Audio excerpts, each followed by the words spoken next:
now at 5:02 PM.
This meeting back to order at 6:21 p.m.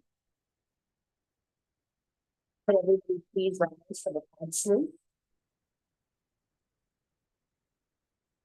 I pledge allegiance to the flag of the United States of America, one nation, under God, indivisible, with justice for all.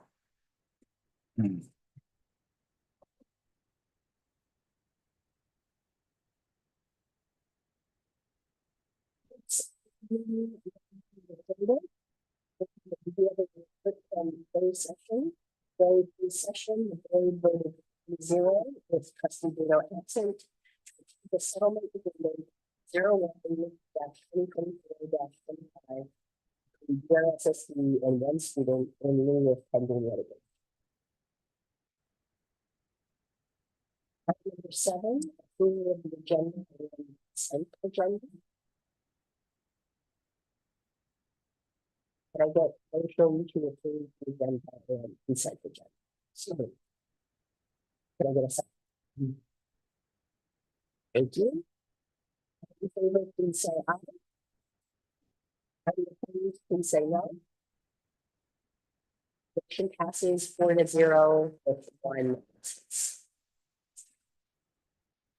Item number 8 is speakers wishing to address the board.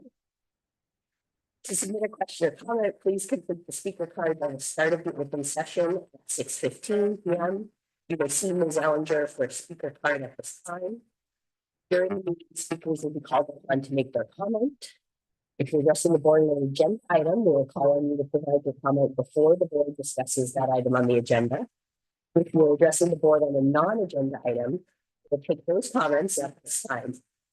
Please be aware that the provisions of the Brown Act prohibit the board from or discussing non-agenda item matters at this meeting.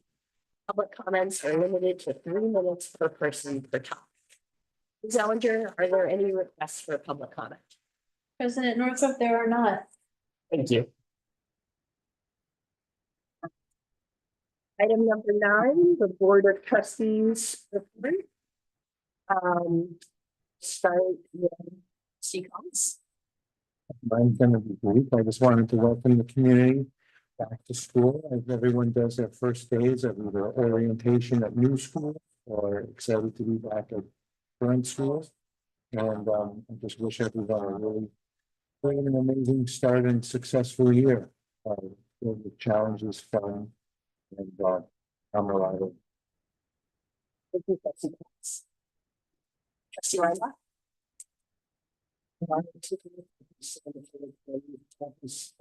Elections website and the registered candidates list for the November election, which closed last Friday, so it's all done. And I see that each trustee area is up for election has one candidate running, which I'm very happy to see.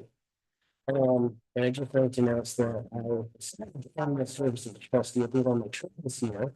And hand over the vote. So I would deeply miss working with this team. And I wish the new students, the best of luck, and the existing trustees that remain best of luck in the future. I'll be on Yahoo next year. The district. Thank you, Trustee Reinbach. Trustee Howard.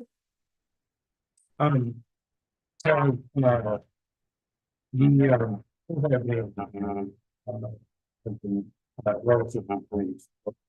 The mayor was really great, which was the weekend orientation, which was last week. There were a lot of good new enthusiasm coming into the district. A lot of kindred, of course, a lot of PK, of course, but families with new kids in the district throughout the grade levels. And it's great to see that injection of new energy. It's great to see that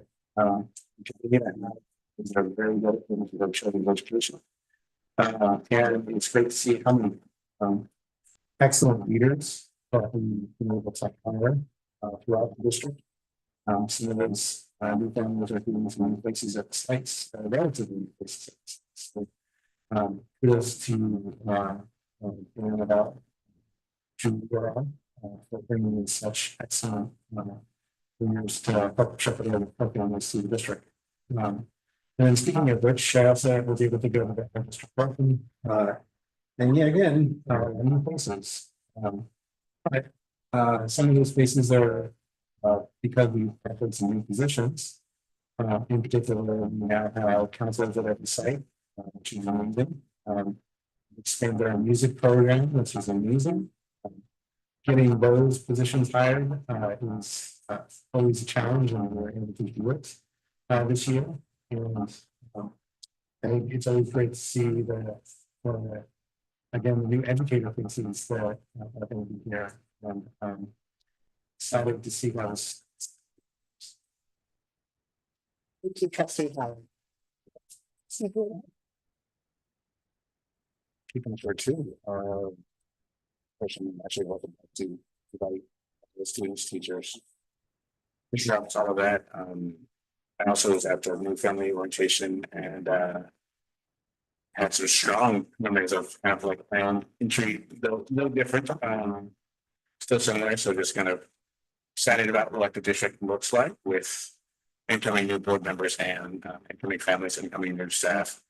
I also was heavily reminded about PTA volunteers, so getting emails and thinking about what other schools are starting, and so kind of take some time to give some specific gratitude to those parents for giving their time and looking to recruit more. So if you're thinking about it, join them. Yeah, big shout out to PTA volunteers, and then of course, other things. Yeah, great. Thank you, trustee Bruno. Yeah, just welcome back to everybody. Teachers, staff, and students and families. And going along with that, I just wanted to plug the donations to School Force. Starting this year, any donations to School Force will take care of people and programs that School Force funds, as well as the culture and climate PTAs fund. There's no wondering how much goes to whom. Just if you are able to give at the suggested donation amount, that would be greatly appreciated. And yeah, thanks to School Force for taking all of this on, and thanks to all of the volunteers who make it possible, and thanks to all the donors. All right. So lots of updates actually just for the first 2 days of school. Actually, I'm going to go backwards a little bit. I start with yesterday. Fantastic day across the district. Assistant Superintendent who and I visited each of our sites. We started our morning up at Fox, where they kept everybody at the gates. And then as soon as it was time, the gates opened, the music turned on, all of the staff had pom-poms, and the kiddos and families just walked through the campus to the back. And it was just really a really nice way to start the school year. Those positive interactions happened at each of the schools that we visited. Just the friendly faces, the warm offices, the excited principals, the happy teachers, just across the board. It was really nice to see. Hopefully folks are submitting their first day. Pictures will share a little video, which was one of my favorites tomorrow evening. All of our families. So great start to school. I couldn't ask for a better day one or a day two. So really glad to hear that. Now going backwards even further, kudos to CPO Bao, who is not with us today, but she's enjoying a once in a lifetime opportunity, which I'm glad, because she spent a lot of time this summer making sure that all of our construction was in a state to accept kids and teachers and families. We did construction on the Boston gym, the new roof, Fox, Sandpiper, and Redwood Shores, new updated TK restrooms, a lot of stuff happening at our school sites. For the most part, we have a couple little things to finish up, but it was finished on time, within budget and all those good things. We'll have updates for you in the future, but it went incredibly smooth. I'll piggyback on what trustee Line shared. We have two trustees in the wings to continue the work on BRSSD board. And, I think really the thought of our board, and I shared this with our candidate, that our board really believes that those with kiddos in our school long term really need to be the ones that take on the leadership reins and carry us forward. So really pleased Anne will come to us with a kiddo in TK. Shelley from area 4 comes to us with kiddos in first, second, and fourth, I believe. Both great fits for the board. And we will miss our new trustees that are one who voted himself out of a position and who is graciously passed the board. So, but more on that later when it comes. We do have a lot of work before that. Again, counselors new on board. We're already working closely. All of our schools have at least one counselor now, which is amazing. We managed to hire music teachers to fill out our music program. Amazing work by Assistant Superintendent Hu. And then finally, Measure P. We learned to get that Measure P, the bond measure that the board determined last spring to put on the ballot in November 2024. Will be there, and everything is going smoothly with that. So as a reminder, last spring, we voted to place $171 million bond measure on the November 2024 ballot, which would cost $29 per 100,000 of property assessed, not market value, which is an important distinction on the ballot. These funds will ensure that our schools remain top-notch, that we're able to repair those existing problem areas, make sure we don't have any sinkholes or leaking roofs, and really make sure that we have classrooms for the future. So lots of good things.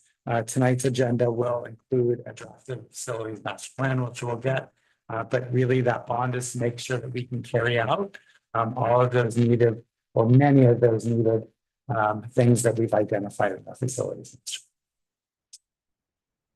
Thank you, Superintendent DeGuara. Next item is item number 11, the strategic plan update. And for this, we will hear from Superintendent DeGuara. Great. Just a short little deck. Just the goal of me talking about the strategic plan tonight is really just to remind the board and the community that our strategic plan is front and center. It is guiding all of our work in our district, and it's ensuring that our leaders can center around a specific targeted area. So these are actually slides that I pulled from my welcome back address to all staff. It's a little bit of a retrospect looking back of what we did last year, but also how we're going to build moving forward. So as a reminder, our focus that when we work together, we create an amazing future. We teach all students to be well-rounded learners. We foster belonging and inclusion. We promote community engagement, and really we invest and secure our long-term future. So actually, I think all items on the board agenda tonight are centered around one of these pieces, which is good to see. Just a quick look back. So when we think about teaching all students to be well-rounded learners, last year we developed a draft of our profile of an empowered learner, recognizing that it's important that students are able to think, innovate, and advocate. We adopted a social emotional curriculum, second step, and the middle school Wayfinder, thank you, Wayfinder, with a focus on social emotional learning. All of those components together really set the foundation for us to move forward. That was last year. This year in 24-25, we want to continue to build on that profile of learning. We talk about going from poster to practice, right? Right now, it's a poster. People are thinking about it. People are saying, oh, okay, think, innovate, advocate.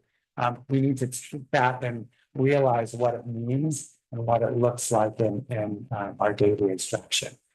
The second piece with that is looking at curricular alignment.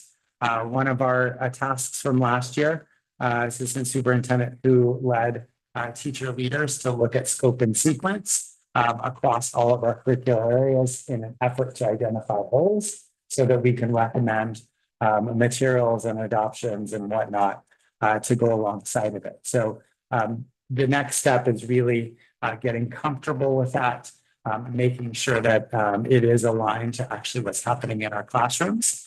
Marzana, who's a famous researcher, education, talks about a guaranteed and viable curriculum.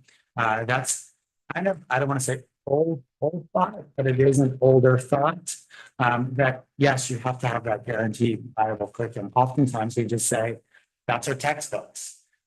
Reality is that we need to teach with depth, right? So the team identified power standards to ensure that we're going deep, and we see that transition from really where to build, so that we're building strong learners across the board. Second area, belonging and inclusion. The addition of additional counselors was actually, I want to see a year 3 hope that we were able to accelerate in our strategic plan. So that was a great opportunity last year. We worked to expand the counseling a little bit, and then our teams coordinated around the American School Counselor Association, ASCA model, and then we expanded into it this year. One of the things that we did last year, we looked at actually data through Sabres and My Sabres. That became our go-to indicator to help us address social emotional health. Our educators became familiar with that.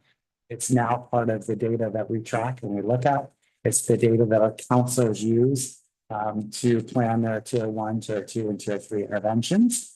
And we want to continue to work through that and build that counseling model. And then finally, one of the things that I've heard in this area is a lot about behavior, regulation, and dysregulation, right? Those behaviors that are showing up in the classroom. PBIS, positive behavioral interventions, is really a practice that helps us get better at addressing those behaviors. In 24-25, we're going to do a better job of actually tracking the data through referrals, making sure that we're supporting our staff and developing those programs out and really moving them from one level to the next. Promoting community engagement. I think we've always done a nice job of promoting our community. We did better last year with organizing the district and parent education opportunities. I think there's still room for growth there.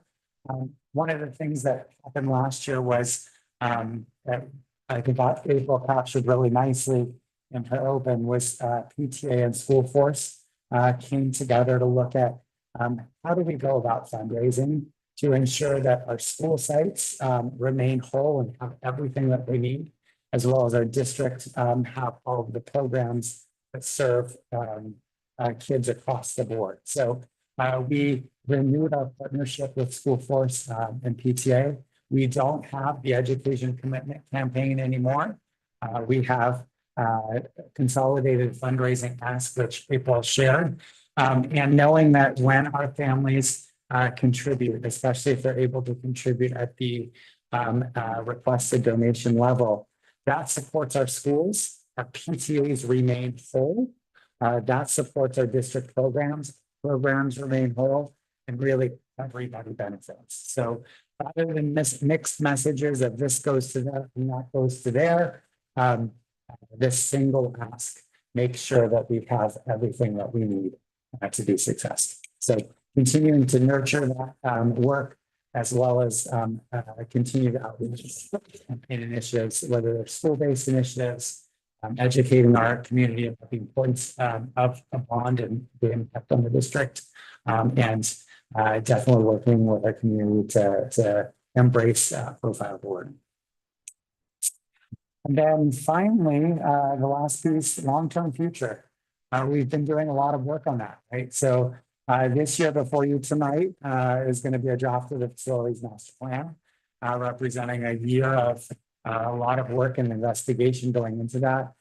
Director Simon is going to present to you really a bulk of his work last year through the strategic plan around not only what we have, but where we desire to go. He did some really cool mapping, which I won't spoil. I'll let him share. And of course, the construction that you see. The next phase is to the next level, right? So we have these documents. Now we have to look at how we're actually executing that. We go about getting the funding via the bond to be able to carry this plan out. And then finally, really aligning resources to fulfill the technology plan. And then finally, again, I just want to close with it takes a village, right? Working together, we've created amazing opportunities and amazing futures for our students and our families. I just appreciate all the staff, everybody's hard work to bring this to fruition. Thank you, Superintendent Jabbar. Any questions or comments from the board?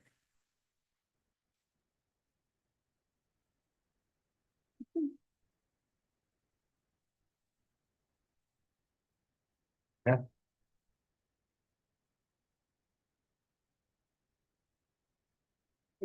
Thank you, Superintendent Jabbar. Thank you for all of your cabinet and staff. Looks great, and thank you. I especially appreciated seeing what had been accomplished last year and then what the focus is for this year. Thank you. And then item number is the facilities master plan update, which is also from Superintendent Jabbar. Yes. A different face presenting this tonight. Usually we have our friends from either DTA or CBO BAL presenting. Really, again, I just wanted to take a moment.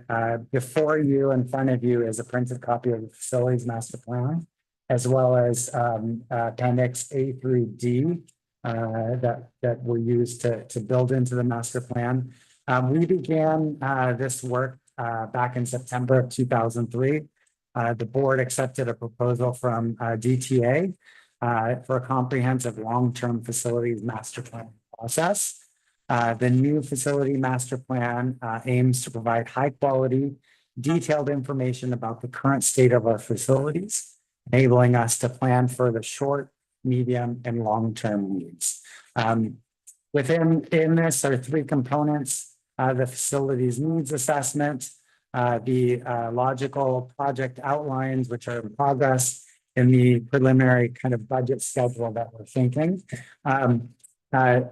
We will dig into this in depth at our board retreat in 2 weeks. So the goal of tonight is to formally introduce this into the board record and to ask you to indulge and take a comprehensive look between now and then. You have the printed copies. Trustee Leinbach, are digital are actually attached to the agenda, so you should be able to download them there. Yeah, exactly. Yeah.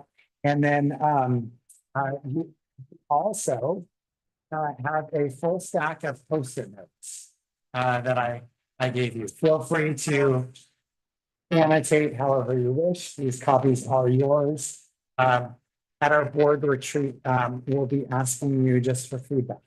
We'll be asking about what you notice and you like. We'll be asking you what you notice and you wonder. And then we'll be asking you if you have any specific site-based questions. We will be doing some kind of a post-it activity, getting you to categorize your thoughts. So if you're able to jot down big ideas. Great. Thank you, Superintendent Jabbar. Any preliminary questions or comments? All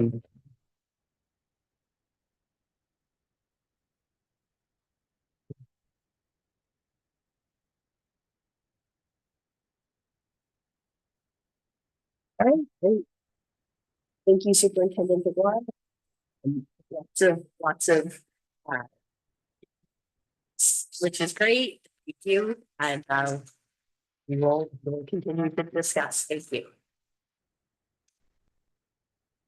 Item number 13, the Ed Services update on summer school and student achievement. We're going to hear from Assistant Superintendent Tim Payne. Peter. Can you put it on the slideshow, there, please? It hasn't been that long since I saw you. It's good to be back. I just have a few little updates for you today. So we're going to look over a couple of things. We had 2 summer programs. I'll give you just a snippet about, look a little bit at our end of year achievement data. As you well know, even though our CAST scores are up and we can look at them internally, they're not the public consumption until the state certifies all that. And that's usually just. Now we'll talk a little bit about the start of the school year.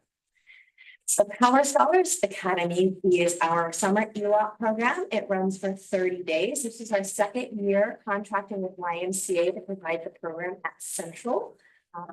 This year we were able to invite all 489 of our eligible students, and the number of ELOP eligible students are ELs, foster youth, and socioeconomically disadvantaged. We started inviting them in tiers, starting from the highest need academic all the way to those who don't have academic needs. Just because you are ELOP eligible doesn't mean you necessarily have academic struggles.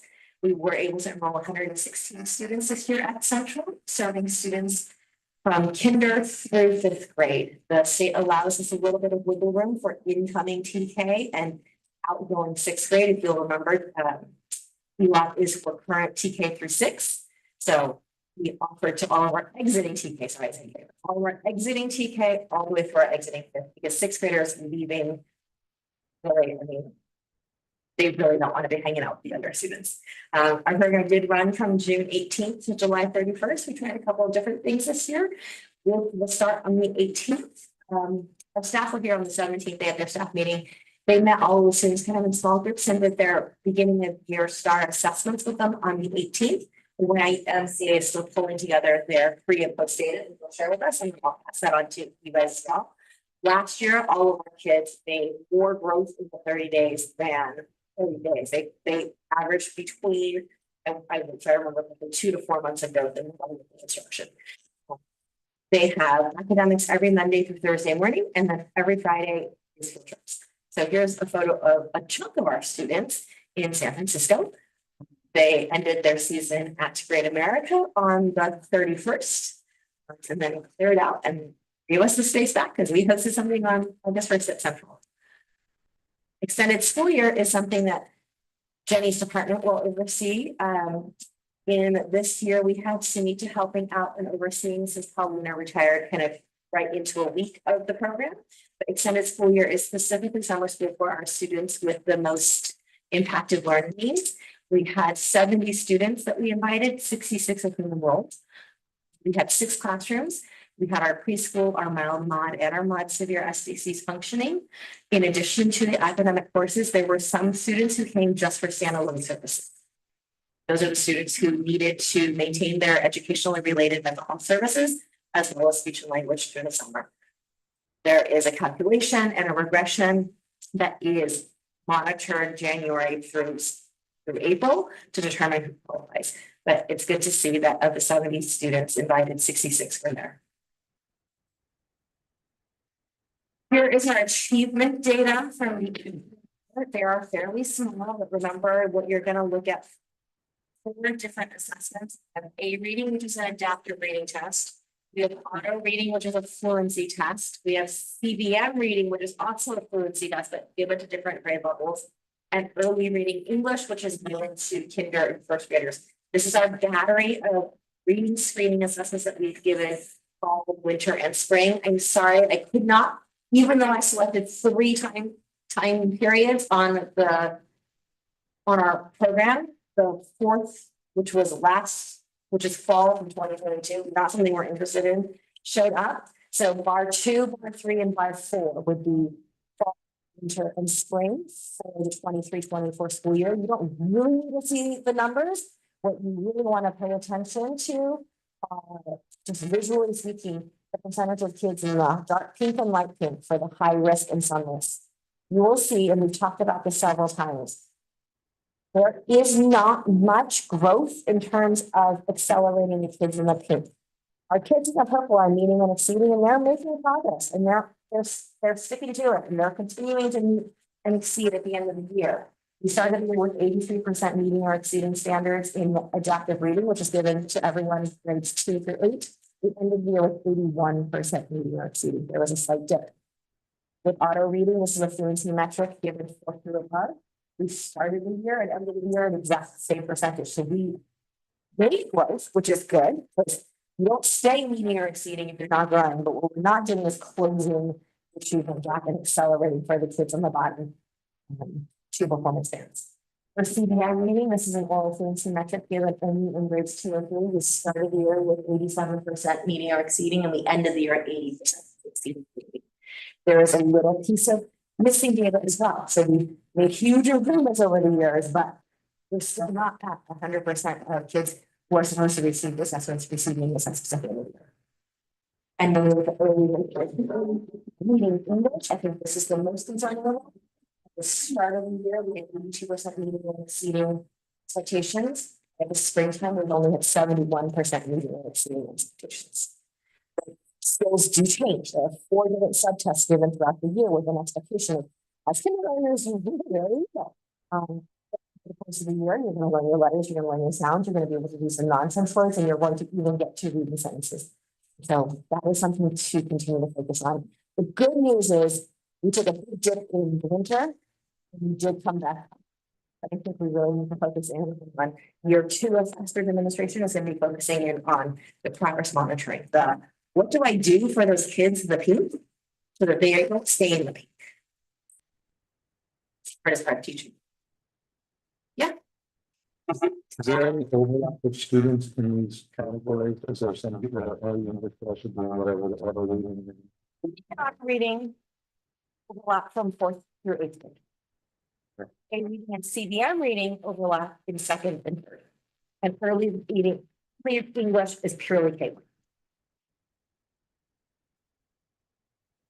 When we look at our writing from the fall to the winter, you'll see that obviously your expectations change. So in the fall, we are still using the same rubric in the fall as we do in the spring, but getting a 2.0 on the rubric out of 4.0 in the fall is meeting or exceeding expectations because we're judging against end of year expectations.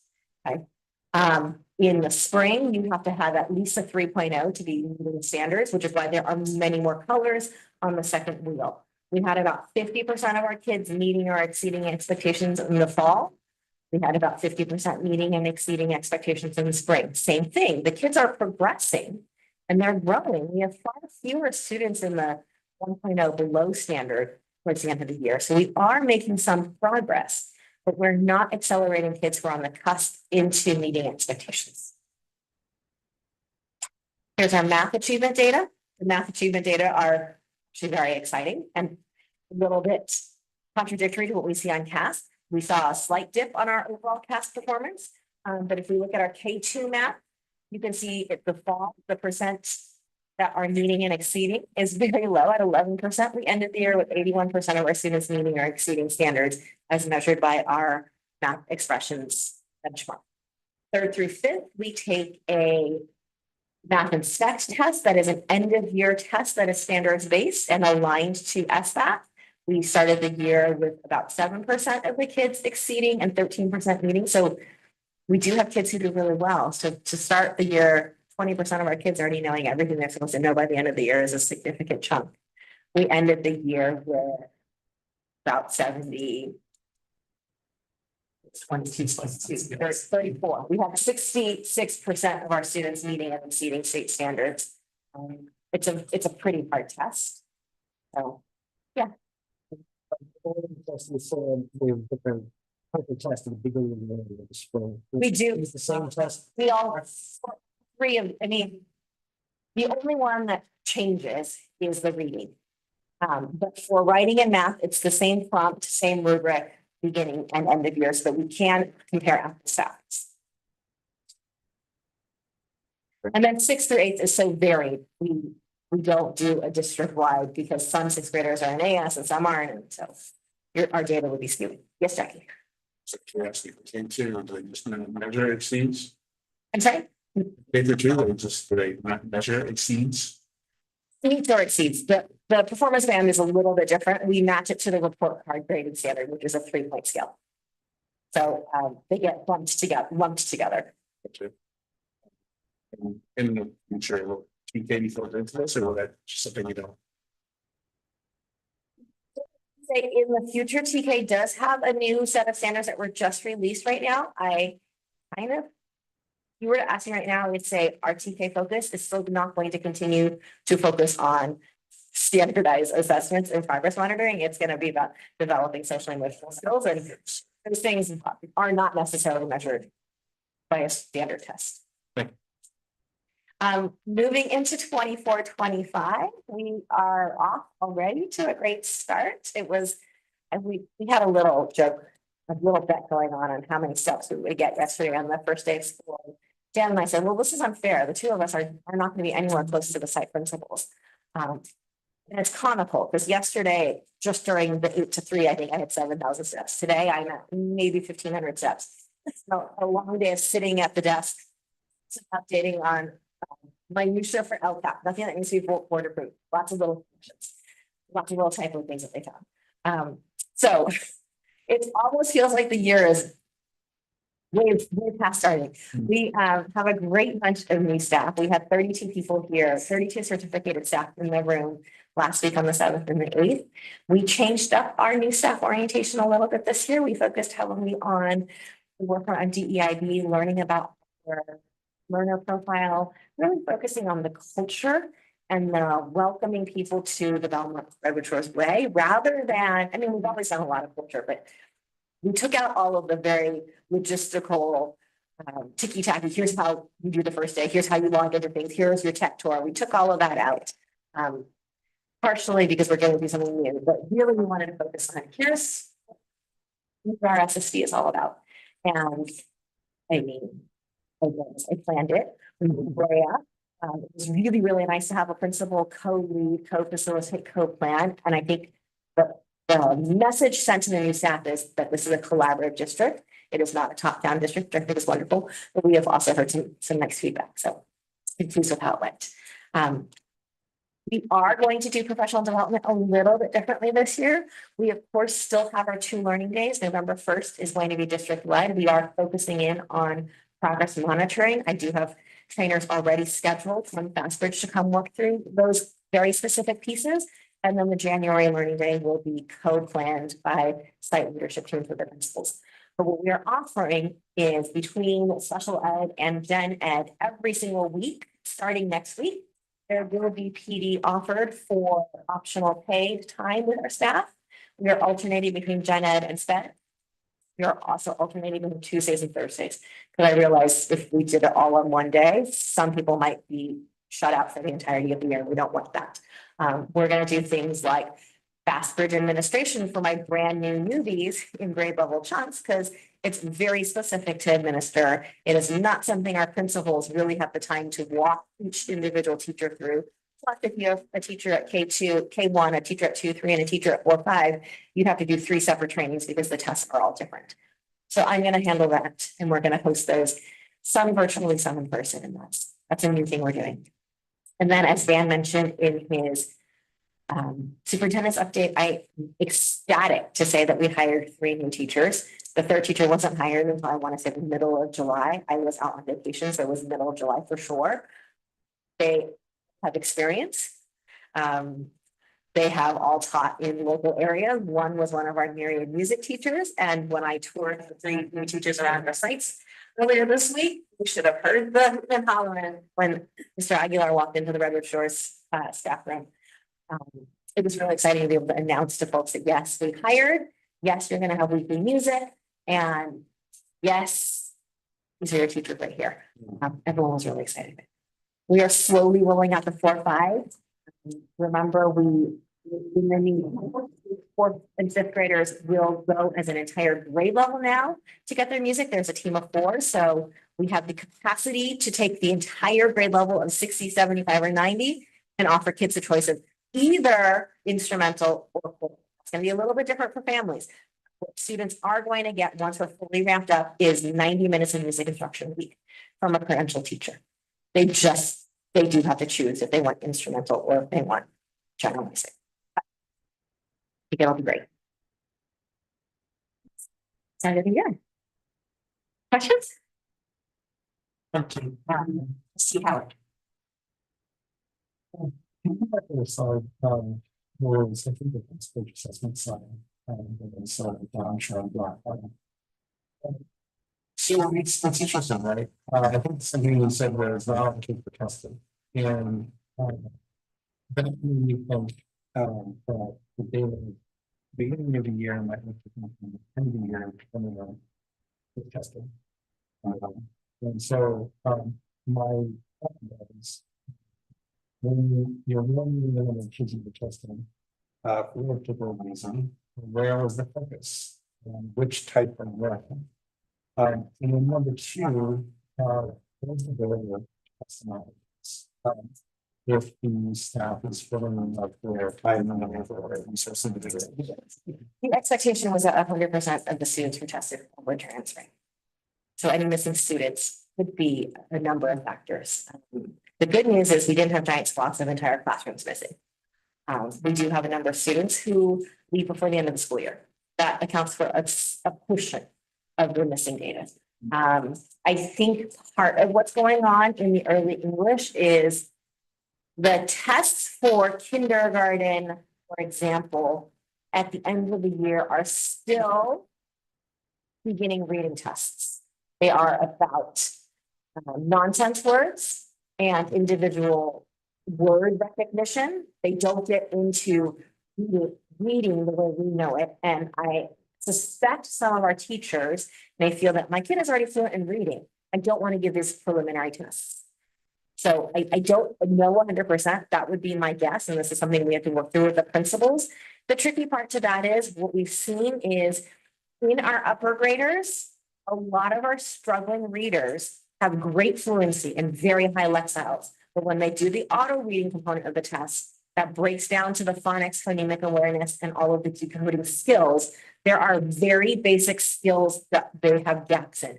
And those are the red flags for a child who potentially could develop or has dyslexia. And if we catch it early by doing the very basic preliminary foundational skills, even when we think our kids are beyond, we will do a better job catching and intervening through.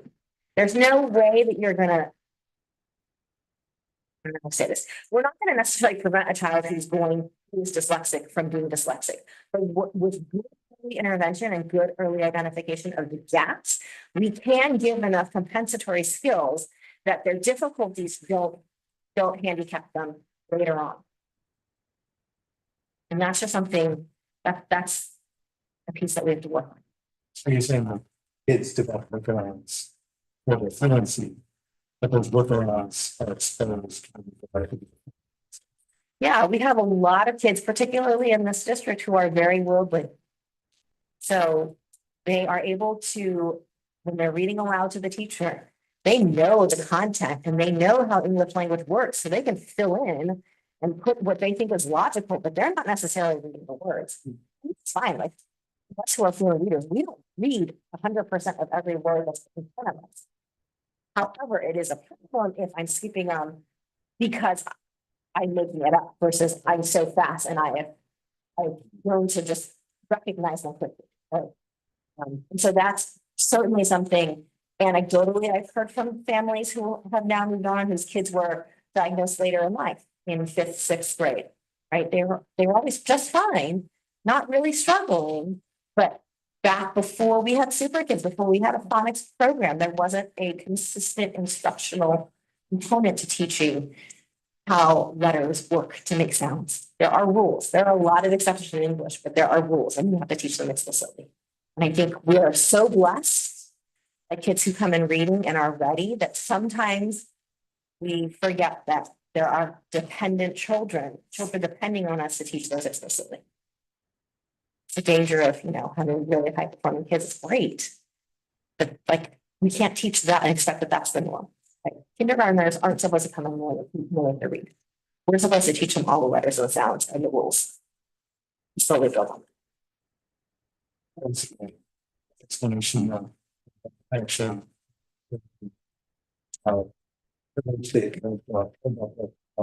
Explanation on the time. Getting back to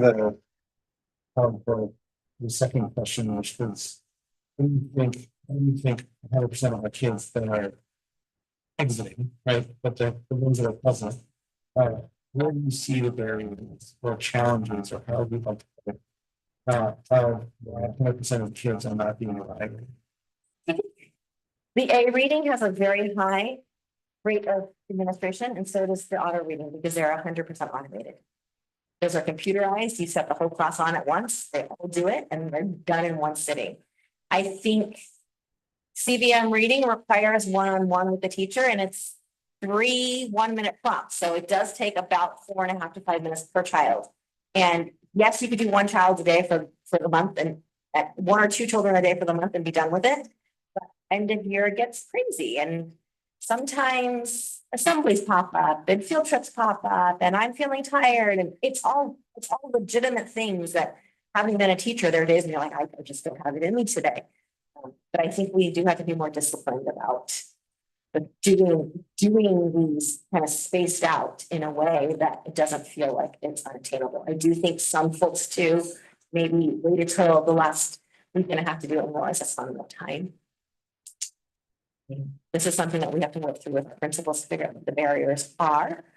It is, I mean, it's the same. We've heard the requests many, many times of wanting substitutes to come and do the assessment. It really isn't, to me, functional to have a teacher released for a day and a half to sit there assessing. It's more functional from an instructional lens to pull kids a couple at a time as you're doing reading groups. We finish our reading group, stay behind, let me do this quick assessment. Because then I get the information that I need to immediately maybe make some changes in tomorrow's reading group and also get your end of year metric. We have a trend, it suggests there might be a bias in terms of this stuff. And so, I can envision, you don't know the kids very well, so you're just in progress. Yeah. As the years goes on, is it feasible that there's a bias in terms of Yes. as some kids are perceived to be doing well, so you don't bother to test them, and some kids are doing as well, so you test them more. Yeah, that absolutely plays. Like I was saying for kindergarten, I think the ones that are tested, and part of the reason the percentage is lower is the ones that are tested are the ones that are struggling. And the ones that aren't are like, we already got this all, we're moving on. Which Yeah, I mean, may or may not be the case, right? And that's where it gets a little bit dangerous. I mean, we found a product that gives an objective measure that is much faster than what we were using before. It is a change. I'm pretty pleased with the uptake that we had last year, but we're certainly not at, ideal implementation just yet. But for year 1, I think we did a really good job. Folks rolled up their sleeves, they learned to do it. There was very little, at least what I heard. I mean, you all remember one of my first years here, but the line of teachers off the door, not understanding the need for entering their reading data on a calendar. We've gone way past that. So, I mean, there's always going to be a little bit of an uphill battle with change. And I think we're doing a really good job. People are working through it. We're learning what we can gain from this and what we can't. It's a generally good product. There are some holes in progress monitoring. I had a progress monitoring group work through some things with this last year. So we have some learnings when we go into our November 1st training about progress monitoring. my last question is, this isn't the same software that came from your colleague at Stanford, is it? No. So the Stanford assessment, we are going to do that again. Is called the ROAR, the Rapid Online. That's Assessment right. Reading. It's very cool, really cool. again, we provided a bunch of data over the summer and they're crunching it, hoping that his assessment gets approved by the state as one of the formal dyslexia screeners. I lied, I have one more. So, I'm very involved in the summer program, but really, tremendous goal for. So we have a doctor that has sort of a focused intervention, and also doing some, extracurriculars, work in. So, these, kids in, regular bands, are there any lessons learned from that program that can be modified to the kids that are in the lower bands that might help them make some progress in there? Or is the group that we're addressing in the center based on socioeconomics rather than necessarily There certainly are.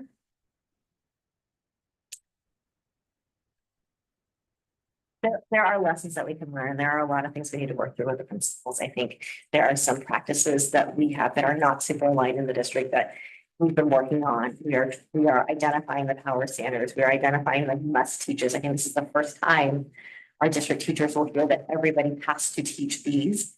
There's time to go above and beyond and do other things that, we still want you to have your personality, but let's start first with identifying what we're all going to teach. Then we can work on how we're going to do it consistently, step by step.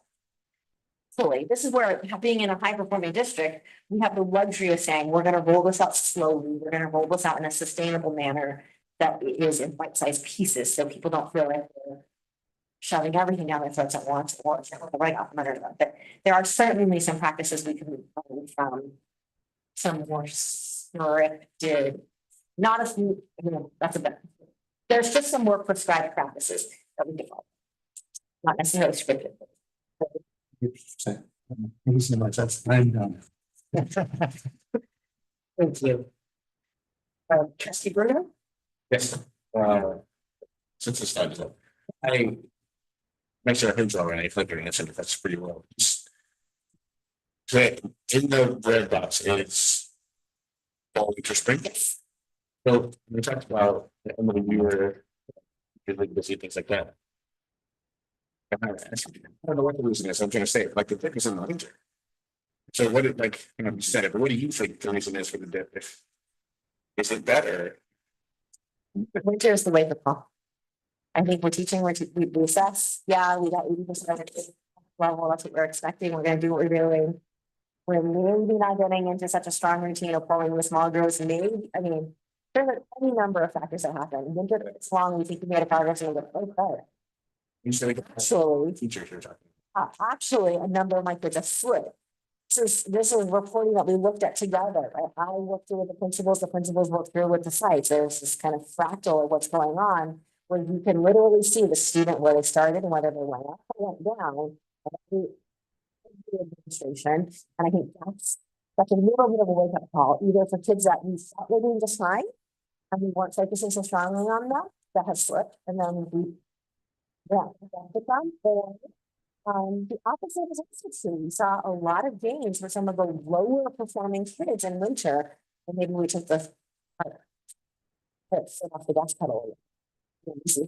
So, yeah.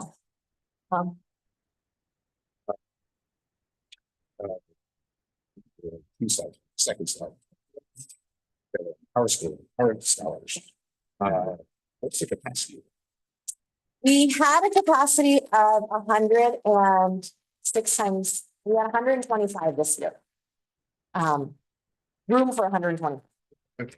Room for 125 based off of how many teachers we were able to hire and maintaining ratios. We didn't stop enrolling kids because we were getting close to ratio. We stopped enrolling kids because kids stopped saying yes. So we last year only had 60 kids enrolled. Mm-hmm. So we the kind of participation.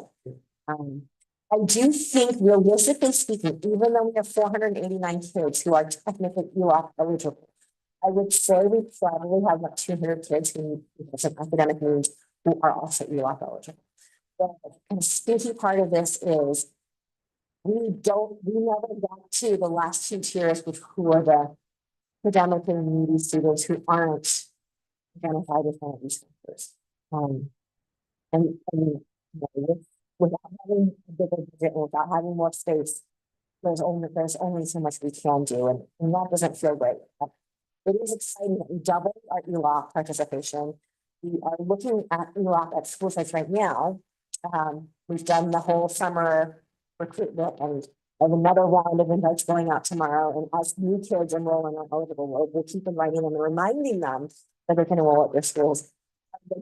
Our site posted program last year, the capacity for 95, we only ever enrolled up to 50. Today, it was looking more already at 35 who said yes and have registered. So these programs are gaining traction and we have availability. We have 6 kids at Ralston that we're transporting as 6th graders to the Nesbitt program. Last year we had 2. So, I mean, we have improvement in participation across the board. So, and celebrate the wins. Keep working on the things. So like, you go to the size of missing, you say. Like 489, I don't know them. Should be like high need. So we're missing the. What's actually missing? Like this is just feedback from staff. Like, what is the thing that's missing that will let you know like these 200 meters? We know who needs it. What I meant to say, we're not getting to inviting the next group of kids who are not ELs, not foster youth, not lower economically status. Yes, inside of this group, we have a chunk of students who could use support. And we don't need a general summer school. I mean, 5 years ago, we were on something and we started to, but then, life changed. And with this ELOC, expectation, it changes our capacity. There's only so many staff who are willing to work over the summer. And 30 days is a long time. Last question. Yeah. Somebody has another one over there. What does a DEIB focus look like with new staff? Get it to catch up to where other staff is, or do something different than past? So I always have done a few equity protocols and lots of different games and lots of get to know you activities. We focused in on some equity protocols. We learned about the cultural proficiency continuum. We dug deep and did some reading around cultural proficiency. We a lot of we even did scenarios of how to speak up. We took things from the Museum of Tolerance and we put it in front of our new staff to really give them some language for how to approach an awkward, uncomfortable situation that is likely to arise in the staff room, on the playground, watching some older students interact with one another. So we really focused in on that on day 1. And we didn't do here's how you redo it. Here's how you log into Illuminate and all of that kind of stuff. So we'll do that in the Tuesdays and Thursdays. I would like to let another term speak. Just listening and tossing off my comments because my colleagues are doing a great job. One question, also on this slide. So, can you remind me, you said I didn't catch the academic part of the program. How many hours of it? Week from Monday through Thursday for 3 hours a day. I was, it was 9 to 12 this year. Our credentialed teachers and an assistant teacher teach the YMCA's curriculum. They have a reading, writing, math curriculum. Provide, yes, it's their Power Scholars Academy. They provide it. They provide all the materials.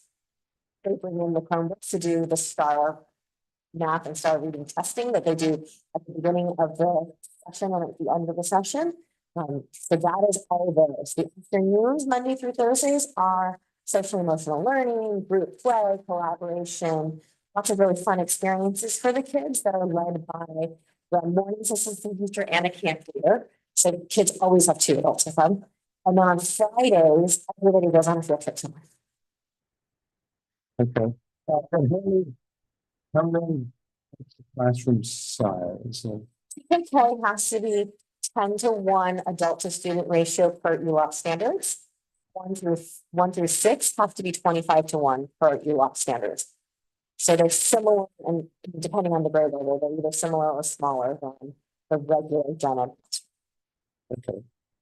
And I guess where I'm trying to go with this, or trying to understand a little bit more is to try to capture, as Trustee Howard was saying about, you know, the incredible 2.5 months of growth in 1 month period. I mean, I know that's not last year's, or that's 2 years ago, but let's just say it's roughly, maybe hopefully will be the same. You said there's definitely kind of learning, but is there anything specific? I don't know if you had an opportunity with someone to sit and or hear anecdotally. What is it, the curriculum? Is it the classroom sizes? You know, what is it there? Intensity of focus. Right, like it's 3 hours of just reading, writing, and math. And it's just reading, writing, and math for 4 days a week. You have 2 teachers and 25 kids. Everyone's kind of doing the same thing. They're all working on the same workbooks. You're doing lessons and you're doing a lot of practice. There's a lot of rote practice happening. I think as great as it is to have a lot of specials, I think that does sometimes detract from the focus during the day. Right? Not having large blocks of time to practice because I've got to go to the library and I've got to go to music and then I've got to go to PE. It's wonderful to be able to have all of those, but it comes at a cost. So because we have different time schedules throughout our regular school day. So you're kind of saying that the intensity and the focus, and not the interference with like PE or recess or science or music. Probably a little bit of both. The program is also a little bit more prescriptive. I'd be interested that we kind of go through if you feel like we could model like a link, like an after school or something. I know that in some sites we identify great English learners who need a little extra support, and they identify and they get to go a couple of days after school, which helps tremendously. I totally will. So I'm just curious if that can be somehow, you know, if you feel like, you know, as you look out over the learnings, if that can be somehow, you know, earmarked. Yes, and it's a balance, right? Like you don't want to take away professional expertise of your classroom teachers by putting a prescriptive program in front of them. You do want to create alignment. We do want to focus on power standards. Like I was saying to Dr. Howard, I think this is the first time our teachers have been told you must do. You must do these things in these content areas. It's new. That's going to be a new thing. I'm not sure how deeply that message has been shared just yet, but if that is going to be a learning curve, and I think it's going to translate to some sustained results for our kiddos in the future. Yeah. And then 250% what we've identified. And then school year, that's Extended school year is very specifically for our most impacted special ed students. that's different. It is for students who, over the course of the break, it's going to take them longer than twice the break to recoup what they've lost during the break. But it's also difficult. It's specifically for maintaining and preventing any additional learning loss for students who already struggle. We need to find something to, so the program is not set up with the funds. Go down that low and grab those. Energy on creating something during the summer for the kids in need, or we could focus our energy on the best first instruction in the classroom and tailoring our progress monitoring and catching and providing interventions during the 180 days that we have. I could bird walk a little bit too, and I think, Assistant Superintendent's point, whose point is that just because you qualify for ELOP as one of those targeted groups does not mean that you need the academic support. And the way our ELOP is set up, it is very compliance milestone driven. with specific metrics that we have to follow. So again, I'd probably love for more local control that allows us to say, yes, we're gonna serve, but we're gonna change the priority a little bit. So that we can ensure. I'll put on the other hat, I see that because actually a lot of the students that do may not qualify right now.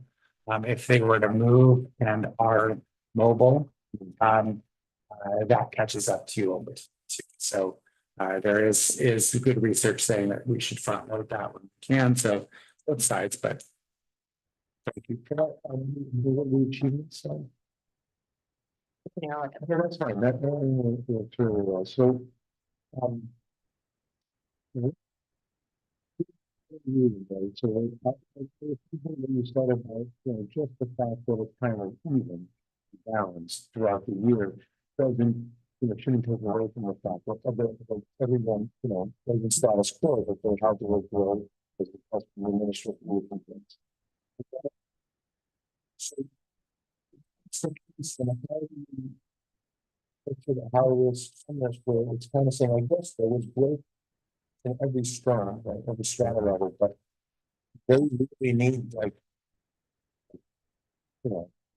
they need to go and jolt for really get them into the other categories. So one of the beauties of FastBridge is after teacher administration are a plethora of reports that are available. The ones we've trained folks on is the screening to intervention report. And that one really spells out, these are your highest risk bids, and these are the skills they need. Very specifically down to, they are working on this phonemic awareness component that is equivalent to a first grade level. Here are some strategies to work with them. This is the piece that we need to get to. We need to get beyond, now we have the data, we know about the data.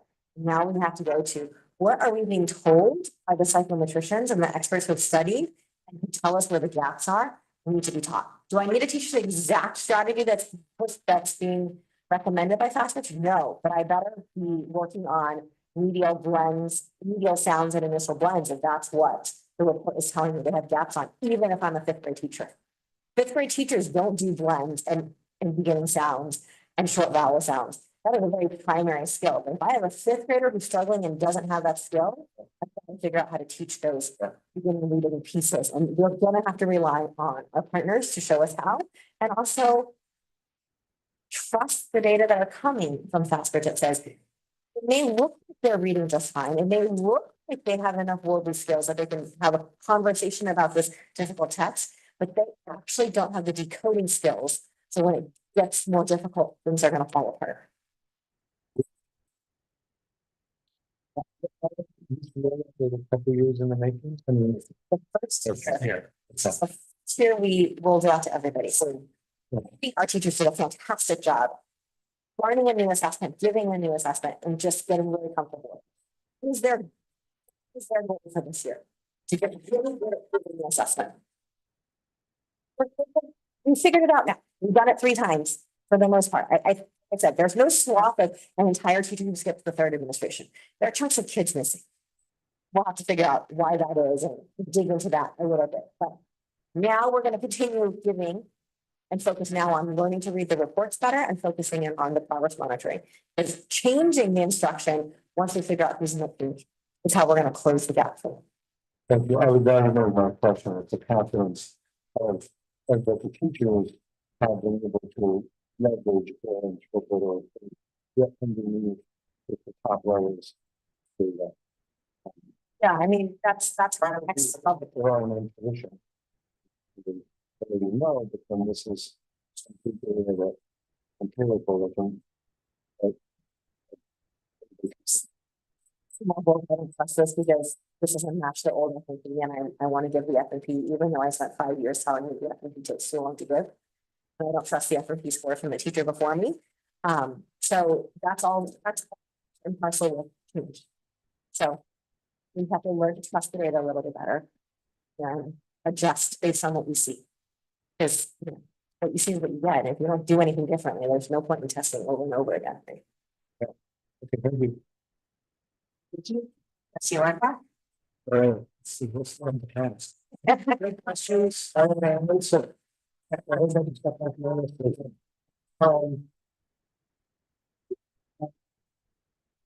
seven students. Well, I mean, that's fantastic. See that many kids, or that percentage of kids. Yeah, from the ESR.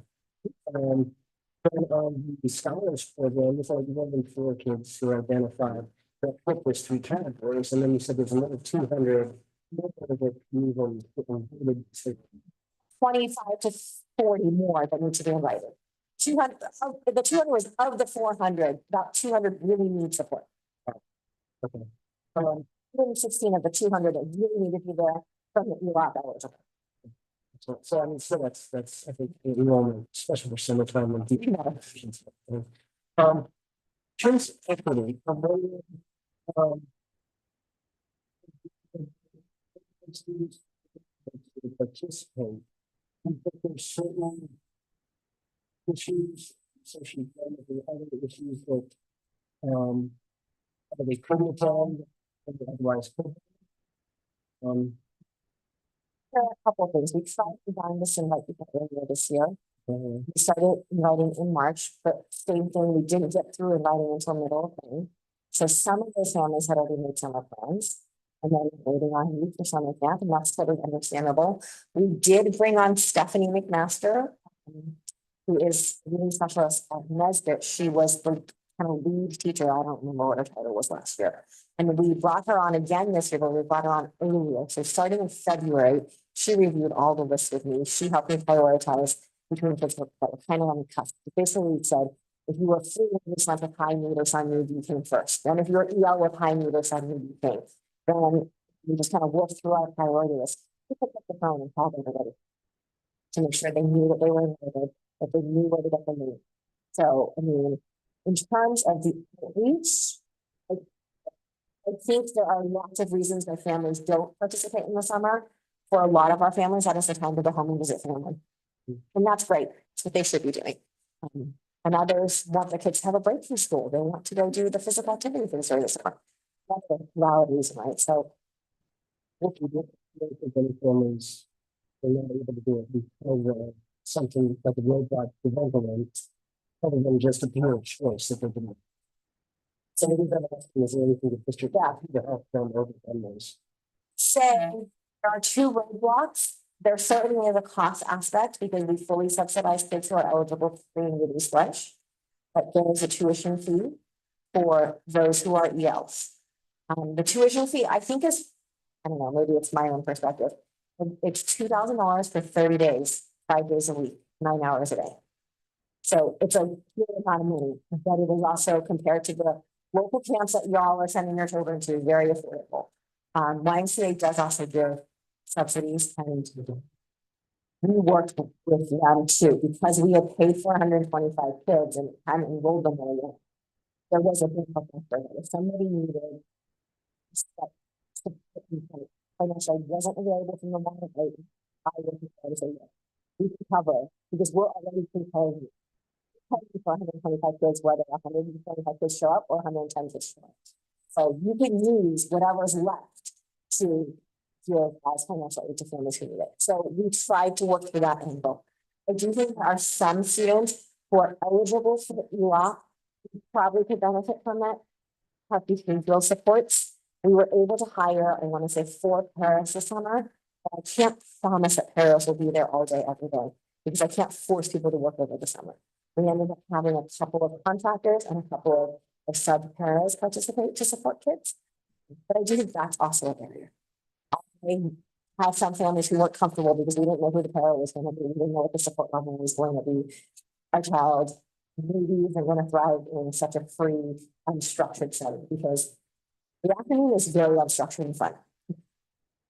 But it should because it's summer, but it's different from the morning where you have teachers and you're sitting in the classroom and everything's regimented. We'll keep working. I think outreach is definitely one. We'll keep working with this aspect. It sounds like you've got a really good plan too. Which I didn't know.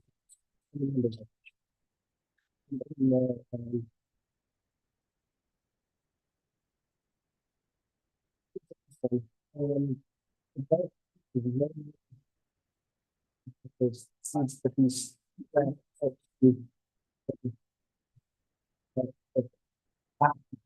Families at low risk. Low risk. It's all of it's. Yeah, I mean, it's a translation of, I mean, basically, it doesn't really matter if you're at low risk or exceeds.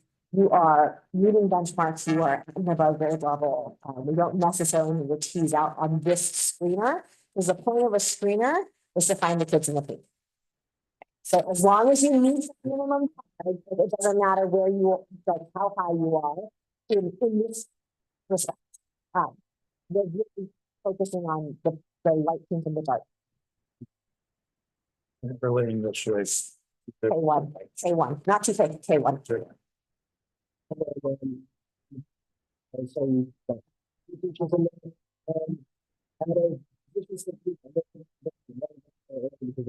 Be really. Three positions that we wanted to hire, it was, I did a lot of interviews. All the schools. Actually, it was a positive experience. We actually had quite a few people over the course of the spring and summer who were eligible and qualified and good candidates. We lost a few people because they got snatched up so quickly by others. We lost some people before we could even interview them.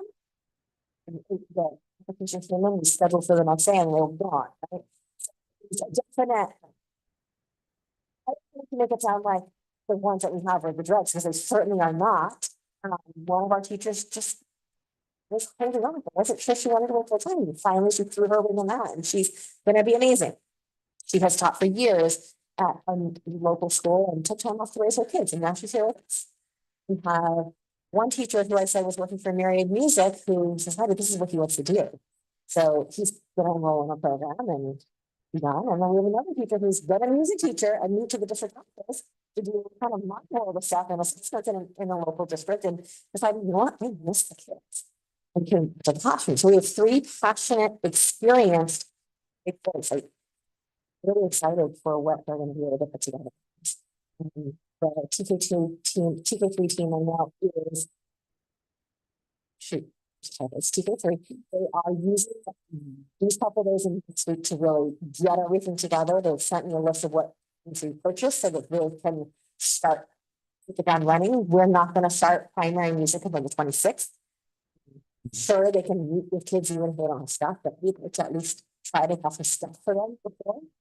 And just because they're brand new, right? They started on August 7th. One of them had a vacation plan, so actually didn't even start to the 12th. So, I mean, we wanted to give them some time to gel. Collaborate with Nexus to do the scope and sequence 2.5 and then make the purchases. So we're slowly rolling. Funding this program, I'll be comfortable doing later on in the year, from how that's planning out.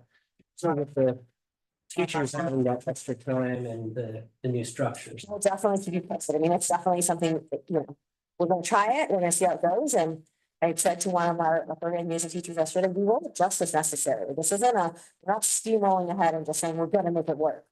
We will figure out how to balance and give kids a good program and minimize the lives and maintain sanity for our teachers. Thank you. Thank you for indulging all of our questions. We said the kids who did our scholars excited. Summer SATA was last year. Okay, great. From for this year's SATA. The gal who was running the program immediately went on vacation. We don't get ended. She went for her vacation, so I don't have it yet. Sure, share it with you guys when I get it. Sure. So that data is amazing, and if the data from this summer is also great, do you think that could be shared with potential families, and that might encourage more people to enroll? That's a good idea.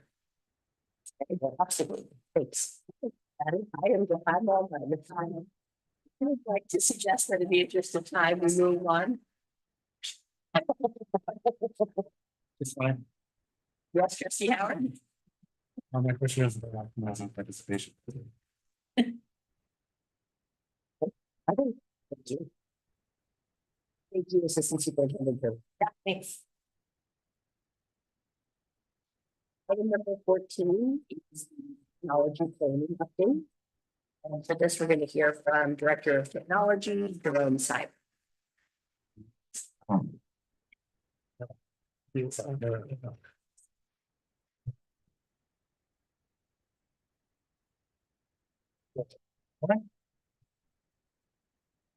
having me today. So I know this is a lengthy presentation. I will. Slides. So. The work with this technology planning just kind of encompasses the effort. With the goals for technology in the district strategic plan. So in my mind, the project kind of aligns. To meet the efforts around learning initiatives, community engagement, long-term investment, set in the strategic plan by providing the kind of necessities of like fast, reliable infrastructure and also the end user technology for our staff and students to make that possible. So the first piece is, our wired networks. So our wired networks are kind of the bones of everything that goes around here. Atlas relies on it a lot of our,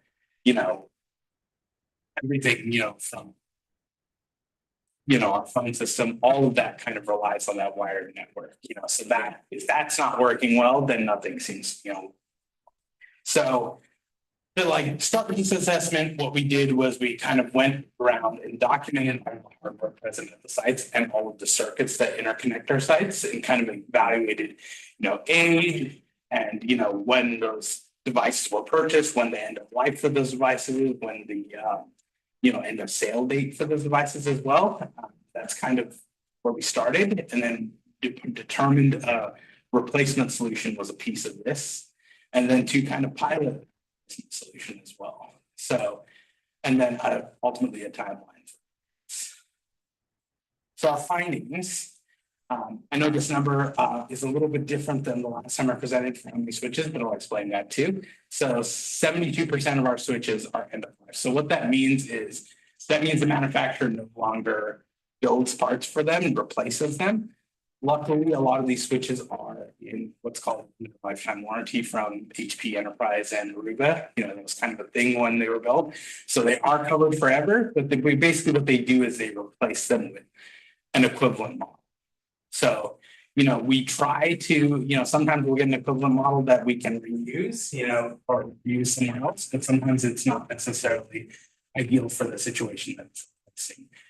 So 70% of our switches are still are actively supported, but no longer sold. So that means that when we send it in for replacement, we get the equivalent, the same model, same parts back as well. So any replacement hardware that we currently need, which does come up, that's a lot of this then spare, we tend to buy things. So it's new to us, but it's used off of third party market day where we find them. And generally we're able to source that out pretty well. So the footprint of our network switches prior to this assessment was that we had 193 switches across the district, and that's through all the school sites, a little bit different than the district office. We removed a number of them, 87, basically, by evaluating our needs and the security assessment for those products. We don't rely on like desktops in classrooms as much anymore. So necessarily need all of those ports lit up. So we took out a lot of the switches that weren't being used, just with the focus on wireless and repurpose what was new enough to kind of support that wireless throughout the sites. One other thing we noticed, as always, Sandpiper's physical network, it's been made a lot more reliable. We've done a lot of segmenting and that's improved it, but still the quality of the wiring infrastructure, just because of the water table there, it's not ideal, not as nice. So that we need that, but still improvement. This is kind of just the details of what we went through across the sites. It doesn't include the district office because it's a little bit each in terms of hardware. And considerations. So considerations in looking for a new network solution. It's really like centralized management right now. All of our switches, when we do programming, we do a lot of that manually. So we do either remote or physically touch a switch. And that does take a lot of time to do in the event of an outage or something. central management platform would provide kind of a single pane of glass to be able to see all of that hardware. See its performance, see if it's having any issues, you know, it kind of has some predictions and AI built into it, so we can look at those kind of things as well. Also, security is a concern. Right now, we do have endpoint security, so our desktops, our laptops, you know, Chromebooks, things like that do have a security platform. And then we have our firewall that provides that edge level of security. There's a piece inside of that network for a wired network infrastructure where you can find things in terms of security for like devices plugged in, all of that. We don't necessarily have great transparency there now, so that's something we want to look for a replacement solution. And then, you know, organizational overhead, just combining all of these things to make it a little bit easier for tech staff to deploy and reprogram switches. Now that is, you know, available right now. So, you know, it's just my team to do it, and you know, sometimes so it's a more centralized platform. There's things like you can restore a switch, so you can put one on the network and remotely restore it. It'll connect back to the home to the cloud and then new configuration. So there's less individual touching of switches. So you don't necessarily need someone who's highly technically skilled to replace the product. So we did, we started in the spring, worked through what kind of hardware we wanted to pick out. We kind of zeroed around HPE Aruba. So we've had good, you know, we've had a good experience with them over the last probably 15 years that their hardware within district. So we kind of centered around working with the vendors to see what would work best for our district, and we centered around their 6000 series product for our pilot. So we purchased for Fox Elementary because that's probably the site that had a lot of older switches, but it also didn't have a high quantity of switches. It's a little bit of a smaller campus in terms of what our network encompasses. So it was fewer products to purchase just to do that. So we procured that in the spring. We got the hardware. It took a little while. There were some delays in terms of what was available on market. Just coming out of the pandemic, a lot of that slowed down for a few years, and now it's kind of caught up. So we got all the hardware. We started to deploy it. There's a few more pieces we're deploying post construction, but I managed to kind of test that throughout the fall. Gone well so far. We will be going into the E-rate bidding process this fall. So E-rate is basically a federal, you know, kind of a grant program. We basically get, as a district, we get the minimum funding, which is 40%, which covers our telecommunications, which covers our network circuits, internet circuits, but they also have a program like Category 2 program, which covers things like projects around network hardware, wireless, wired infrastructure, certain things around like cameras, things like that. We have some funds. We have about 750,000 sitting in that, and that means that's a matching fund. So whatever we use on that 750,000, we have to provide the other 60% of it. So that 750,000 is then max out of that 40% piece we can provide. So we're going to go for an E-rate bidding process for all of our wired infrastructure hardware. The advantages of that is that we can procure a lot of the wired hardware, and even if we do decide to do a bond project, you know, with technology in the future in a couple of years, this hardware would still be used. We could upgrade the circuits around it. We can do other things without minor changes to the technology. So it's not really a waste of those funds. It's a good use to kind of bridge that gap and improve performance for our network overall. But also we can use it going into the future. And the expected lifespan for this hardware is generally around 10 to 15 years. If you look at some of our hardware sits in that 15-year range, that's probably the usable range for that wired. So yeah, the plan is to continue piloting the hardware at Fox throughout the school year. We'd go into that E-rate process, and if approved, we would be able to start deployment of this hardware in summer 2025. Next piece of our wired infrastructure is really our WAN circuits. We did an evaluation of just bandwidth usage over 2 periods. We did one in the winter of 2023. That was a little bit before winter break because we wanted a slow period to see what down there. And we did a spring period for our week testing, and we did that around our testing is when we did that. It was just to kind of see the usage across the sites. And we found that other than about 2 of our sites, the rest of our sites were hitting their threshold about 30% of the time. That means they're using the maximum amount of the circuit. So that's generally high. And we saw higher usage, obviously, at the sites that were K's or Ralston as a middle school. So what you probably want to end up around is around, 10% max usage in those high usage periods. So being at around, 30% to higher is something we want to improve upon. So the majority of that bandwidth usage is high quality media content. Specifically YouTube is the majority of that content. And a lot of that isn't just kids looking at videos. We do have a lot of content monitoring and Ralston for the student Chromebooks. They can only watch videos. So that we have a program where teachers submit those videos to whitelist them. And they can only watch those. The majority of our YouTube content is heavy in our middle school programs. A lot of it is integrated into curriculum. A lot of it is in those core pieces, and that's where that usage is coming from. So we have to definitely look to improve upon that. So in that range, there's capacity and there's redundancy. Traditionally, district has focused on capacity, providing enough of a circuit for students, the content they need. As we've grown, curriculum, the things that are plugging into our infrastructure, most of our curriculum is web-based now. So they're accessing it through, they're accessing it, a video through YouTube, things that are streaming from a computer to a Mac. And a lot of our systems illuminate, for our data assessment, password, all of those things are web-based. So they all use that circuit and rely on outside connection to data.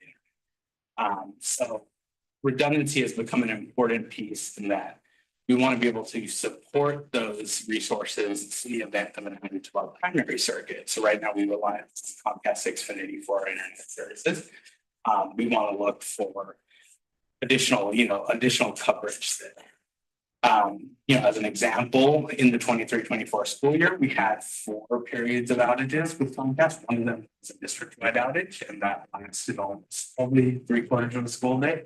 A couple of years ago, we had an outage that affected Sandpiper and Redwood Shores, and that lasted almost 3 days.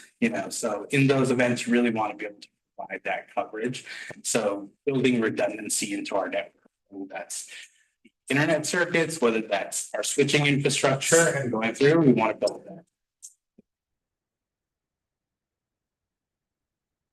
The program circuits for planning.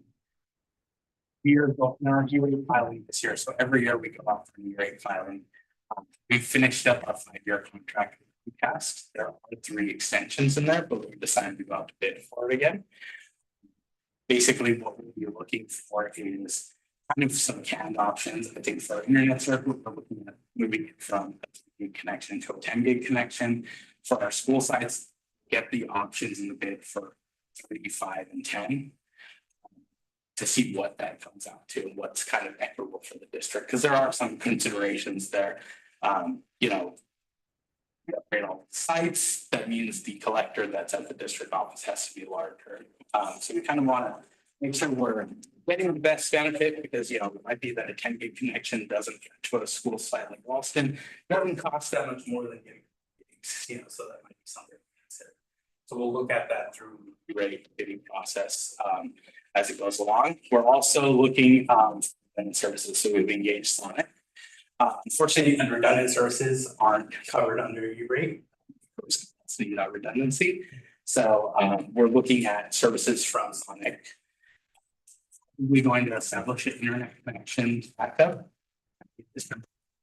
And then a whole wide area. That's something that probably coincide with our E-rate category 2 funding with upgrading our structure. So something for Center 2025. Wireless network assessment. So we did a wireless network assessment. Basically, this was the project. We basically mapped all of our sites and did a lot of scanning, walking around and using scan tools to scan all of the networks. So it was monitoring traffic through different periods of usage. And then also doing that complete full wireless site surveys, and then documenting the age of our systems and those end of lives for those systems, and then developing guidelines for evaluating replacement solutions, so similar to our wired assessment. So what we found with our wireless network assessment is kind of what we expected a little bit. Coverage is really good in our classrooms, and I say coverage, not necessarily density. So there's another thing you look into for wireless these days is density. We have an access point in every classroom that provides an adequate level of coverage. But when you have 30 students in a classroom or students in a classroom using high bandwidth content, you don't necessarily just want that coverage. You at that point you want density. So you're looking at adding more access points into a classroom space with a lower power threshold. So they're covering smaller, isolated and little points. So our classroom coverage is good, but density is something that we need to look at. Wiring infrastructure for our access points is good in some spots. So we do have primarily in our last bond measure, we did category 6 wiring. That works for like short distances to cover like 2.5 gigs, which is the optimal coverage for the new wireless technologies, the Wi-Fi 6 and 7 coming. But anything over probably 100 feet from the network closet needs to be at category 7 to give us the amount of speed we need. So we're probably looking, we worked through this with DTA in the planning too. We're looking at we have full wiring of our wireless and a wired infrastructure that supports specifically wireless. So that doesn't mean necessarily rewiring the whole sites. It just means improving upon wiring in the classrooms and in those spaces that are supporting wireless from the ceiling. So if a classroom has generally a classroom has one category 6 cabling drop to support an access point in the classroom, we would probably be looking at 3 to 4 in a classroom space. And then even more than that in some of the large spaces, which do not have great support right now. Most of our large spaces weren't a huge consideration in the last bond project. So we definitely have that. And also in large spaces, you would have more placement too. You would have some drops on the ceiling. You might have some towards the side of the walls to cover different points. And that's kind of an effort to get our spaces out so they can support, large events with lots of students, 100 students could use a Chromebook, 150 students could use a Chromebook. It just builds more of a communal space. Same goes for our outdoor spaces. They don't have a lot of coverage for wireless now. A lot of our buildings are so there's not a lot of penetration for those signals. So some places you'll get great signal just from the classrooms. Some places there won't be much at all, and that can vary from a space of like 5 to 10 feet from each other. It just depends really on what the building materials that are impacting that. And these coverage maps kind of give you an idea of that. You'll see like a lot of the accessory spaces, small space offices don't have great coverage. They're adequate right now because you'll maybe have 1 staff member, 2 staff members using them. But we've had issues where this is Big Central, so we've had issues where in the teacher like break areas, prep areas, the signal's not great. So Chuck holds a meeting there. Not all the teachers have great access. So those are places we want to improve upon. You'll see like areas like that library coverage. It's good, but those yellow spots, areas where there's more interference. A lot of that has to do with just lab placement. The central labs on that space are kind of wherever it was possible at the time, wherever it was most efficient to do within the cost range for that wiring. So we want to be more focused in how we're wiring for our wireless infrastructure in the future. And this kind of shows at Ralston, this is that A building, that U-shaped building. It shows like in that quad area, there's not much wireless penetration at all. And that's even in there's probably 10 to 12 on that outside edge. There's just a lot of interference in that area in regards to building materials. So ideally what you want to do is you want to be able to reduce the power inside of those classrooms. So it's just covering those classroom areas and have exterior access to cover those exterior spaces. So planning going forward, because of the need for the change in wiring, things like that. And, some changes in technology, the Wi-Fi 7 standard hasn't been fully adopted yet, and it's probably something we can wait for to get there. Wireless probably makes sense for a more larger scale modernization project, just because of the cost of wiring, the cost of the infrastructure. But, as we're moving forward with our wired projects, that kind of supports that as well. We will need to focus on switches that, cover that 2.5 gigabytes of traffic for those wireless access points. We'll take considerations for newer technologies. Right now, Wi-Fi 6E is the standard.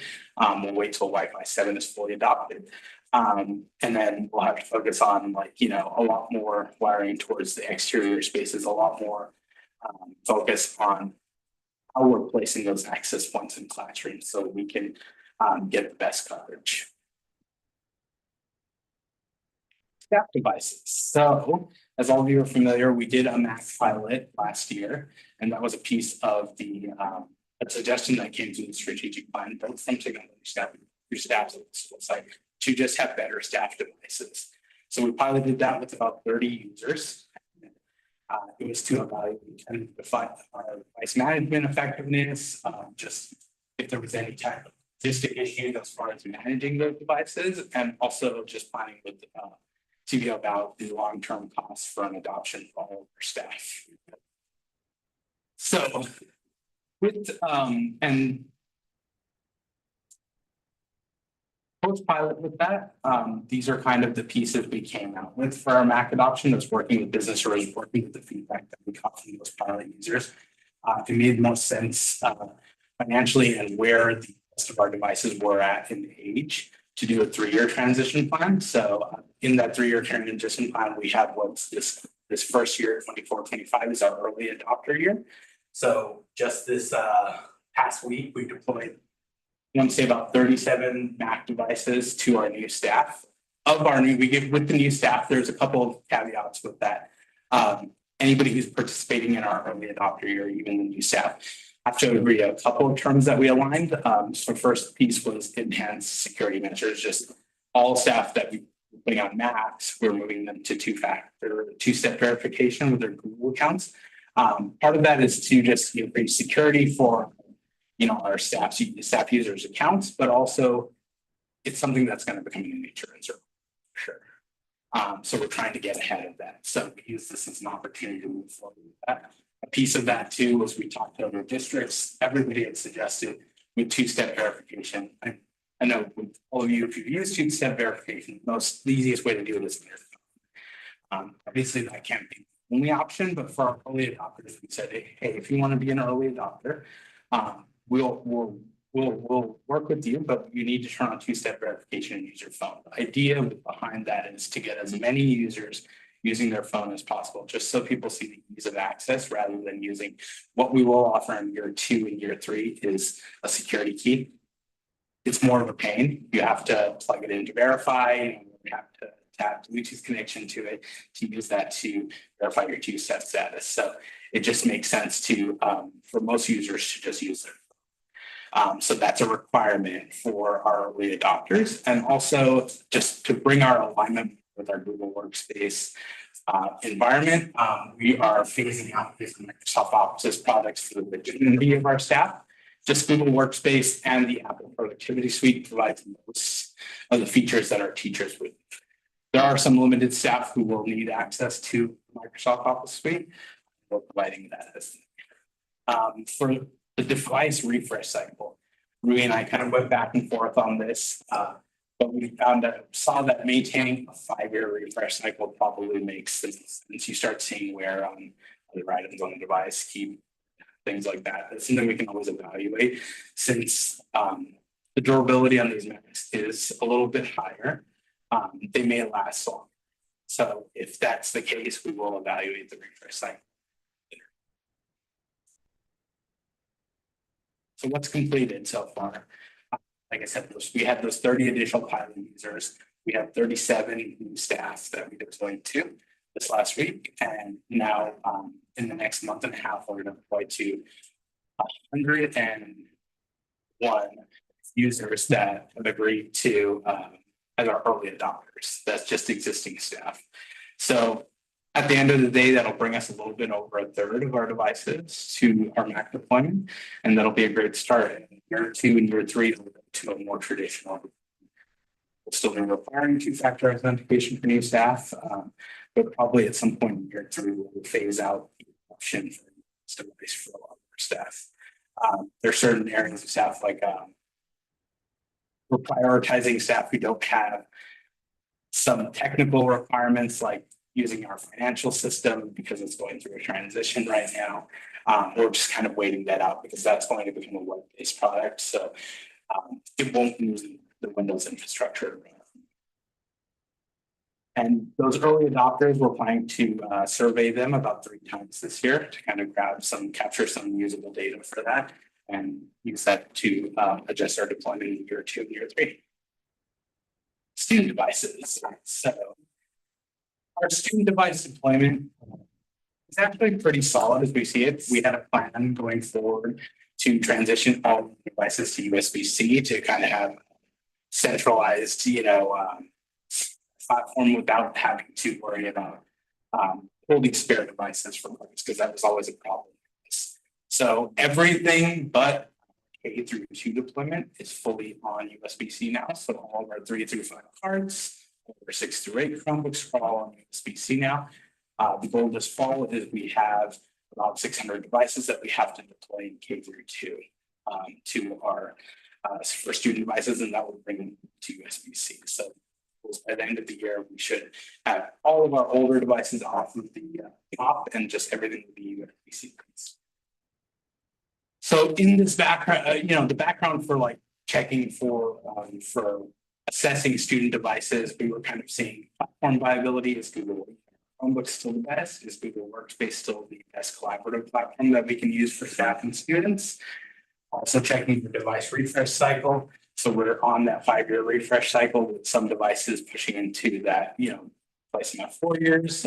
Some of those devices, like the middle school Chromebooks that come back in 8th grade, those last 2 years, could be extended beyond that because if the device is in good condition. So that kind of allows us with that centralization on the USB-C platform. And also evaluating our self-repair plan. So right now, the technology staff repairs district. We were just trying to evaluate if we were doing that, if we're providing that service efficiently to students. We had blockers last year, and we were able to capture some more data for that as well to use in this process. So our discoveries, we do have a high device damage rate. So we had about 300 reported incidents repair last year. That's fairly high, but with other districts we've looked at, that's not out of the norm. Generally, device damage is higher in middle school, lower in high school, lower in 3-5. I can't explain exactly why. That's yeah. There's a lot of throwing back too. We did see high device damage rate in grade 6 through. Our 3 through 5 devices actually don't see much damage. They do stay in the carts. What we see a lot in 3 through 5 was the carts going out of shape, like wiring. So we've been focusing on deploying new carts to even older Chromebooks that are still USB-C to have carts with better wire management. So we started that last year. We're continuing that this year just to get some of the old Chromebook physical cart infrastructure out of those 3-5 classroom newer carts that gives teachers less time, either putting in a ticket to fix the wiring or fixing it themselves or having their students fix it. It's just focus on better wire management. Kind of looked into Google Workspace efficacy, see just like if the platform remains the best platform for learning management.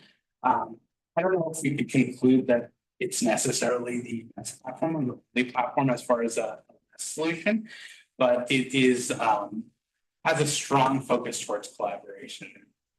Classrooms definitely use that aspect, in all grade levels across collaborating across Google Docs and different types of works. And repair challenge, we did find that the volume of repairs has generally outpaced our tech department's capacity, so we've been putting off a lot of repairs into summer. Then summer projects come up, break, vacations come up, some of those get pushed further, so that's something we had to, that we figured out as well through this assessment. Timeline changes, so this year we launched in the student information update for 6 through 8 families. We kind of let everybody know that we are going to start billing for device damage moving forward. And the our launch net farm, we've been spending the last year documenting all of those device damage in areas. Students submit a form, they drop their Chromebook off in the locker, our staff documents it, and it goes to repair. We've been able to look at that data. We haven't been necessarily billing throughout that. So what we're doing is we've set up in Parent Square, we've set up with Stripe payment process so we can bill parents through Parent Square as well. We've kind of thought around it, and the 5-year refresh cycle still makes a lot of sense. So there is a caveat to that. Google hasn't extended its life cycle for Chromebooks. Just I think Sammy mentioned it last time. There's a lot of waste in Chromebooks in education, and a lot of it is just premature. The devices are still working. So Google has kind of acknowledged that, and they've extended their life cycle to 10 years minimum for devices. So that's any device starting in 2021 and up. It has a 10-year life cycle. On a device that has a 2020 manufacture date, it goes to 2030. It's the time. So that will kind of change our refresh cycle. Probably not overall for devices, but there's going to be a lot of, mentioned before, of devices that hit 5 years in a deployment. About 40% of the devices are probably still usable for a few more years. Previously, we've had to kind of remove those out of production just because they don't work for testing. They may not get updates that are necessary for some applications, but this 10-year refresh cycle, that'll give us a little bit more life to stretch out those devices that are in condition. Just going forward, we'll continue to kind of monitor for Google Workspace, whether it's the best solution. There's always changes in this environment. I think Google itself is pushing forward with some of the generative AI solutions inside of their products. There's generative AI products with Khan. A lot of that is still new to the industry, but there's a balance of looking at whether the companies providing those models are doing it ethically in a way that works. So that's something to monitor going forward, how that evolves and changes in the industry. And another piece was our clock PA assessment. This was a little bit of a simple project. We have a lot of the technologies are. It's obviously there's no clock PA. It's just a wall clock. To some degree, that's even better. It's easy to replace. So we conducted an evaluation of basically the age and the make, model, like how those systems are supported with wiring infrastructure throughout our school sites, with the goal to kind of eventually move these systems to a standardized IP-based system across the district. So in that evaluation, Ralston and Redwood Shores are really the only school sites that have the wiring infrastructure already in place to support an IP-based system. They both have a Valcom system, which is fully IP-based. Whether or not we stick with something like Valcom, products, there's a lot of products in the range. Generally, when we probably modernize it, Redwood Shores and Ralston wouldn't need the wiring infrastructure change to support that. The other school sites are all more varied in age. I would say Central and Nisbet have most questionable wiring around the speaker systems. Obviously Sandpiper is also there, but I think Sandpiper does need a full wiring refresh as far as the full voltage infrastructure to support everything else. So this is just another piece of that. But those 5 school sites outside of Redwood Shores and Ralston do need some work in place of the infrastructure that supports a clock speaker system.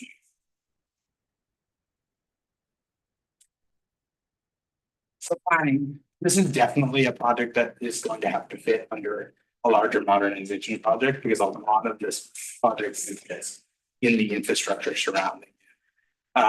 So things to look at during that project is we definitely want to look at a unification of the systems that would just give you the ability to kind of have a central system across the district. And when I say unified, also it's like having the same type of cabinet enclosure at each school site. So, you know, you don't have a different cabinet enclosure at Redwood Shores and Ralston. That allows the district to have more spare parts right now, even though the outcome systems are the same at Redwood Shores and Ralston, the cabinets are physically different because it wasn't installed during different time periods. So kind of centralizing and kind of standardizing upon those pieces is important. Another thing we look at is to have a telephone tie-in to our PBX. So basically that would mean that there's an emergency at central. Yeah, you could pick up the phone at a district office or another school site, use a code, make a school-wide message. Other pieces like our, you know, wired circuits and our wired infrastructure need to be improved to support the bandwidth. So that's all in process. And then just reviewing web access, admin access to kind of ensure these products are used for offices. Right now, if you look at our valve phone systems at Redwood Shores and Ralston were deployed. Redwood Shores one was deployed when Redwood Shores was built, and in 2007, 2008. And Ralston was done during the first part of the modernization in 2013, 2014. So the web access for those products is incorrect. So you kind of want to come up with a plan where you're updating pieces like the controller to this. So those technologies are supported right now. They don't work, you know, they're flex dependent on Java deployment, which are technologies that are no longer used. So there are some challenges with figuring out, you know, an older system to support admins being able to change those, you know, bell schedules, things like that. Also, they in terms of interface on a working basis. So it's challenging for our staff, you know, it's not maybe the most technology inclined to go and adjust those things. So just factoring in that and factoring in a plan to keep those systems up to date is something we want to consider, but it will also be easier once these systems are kind of standardized across the district.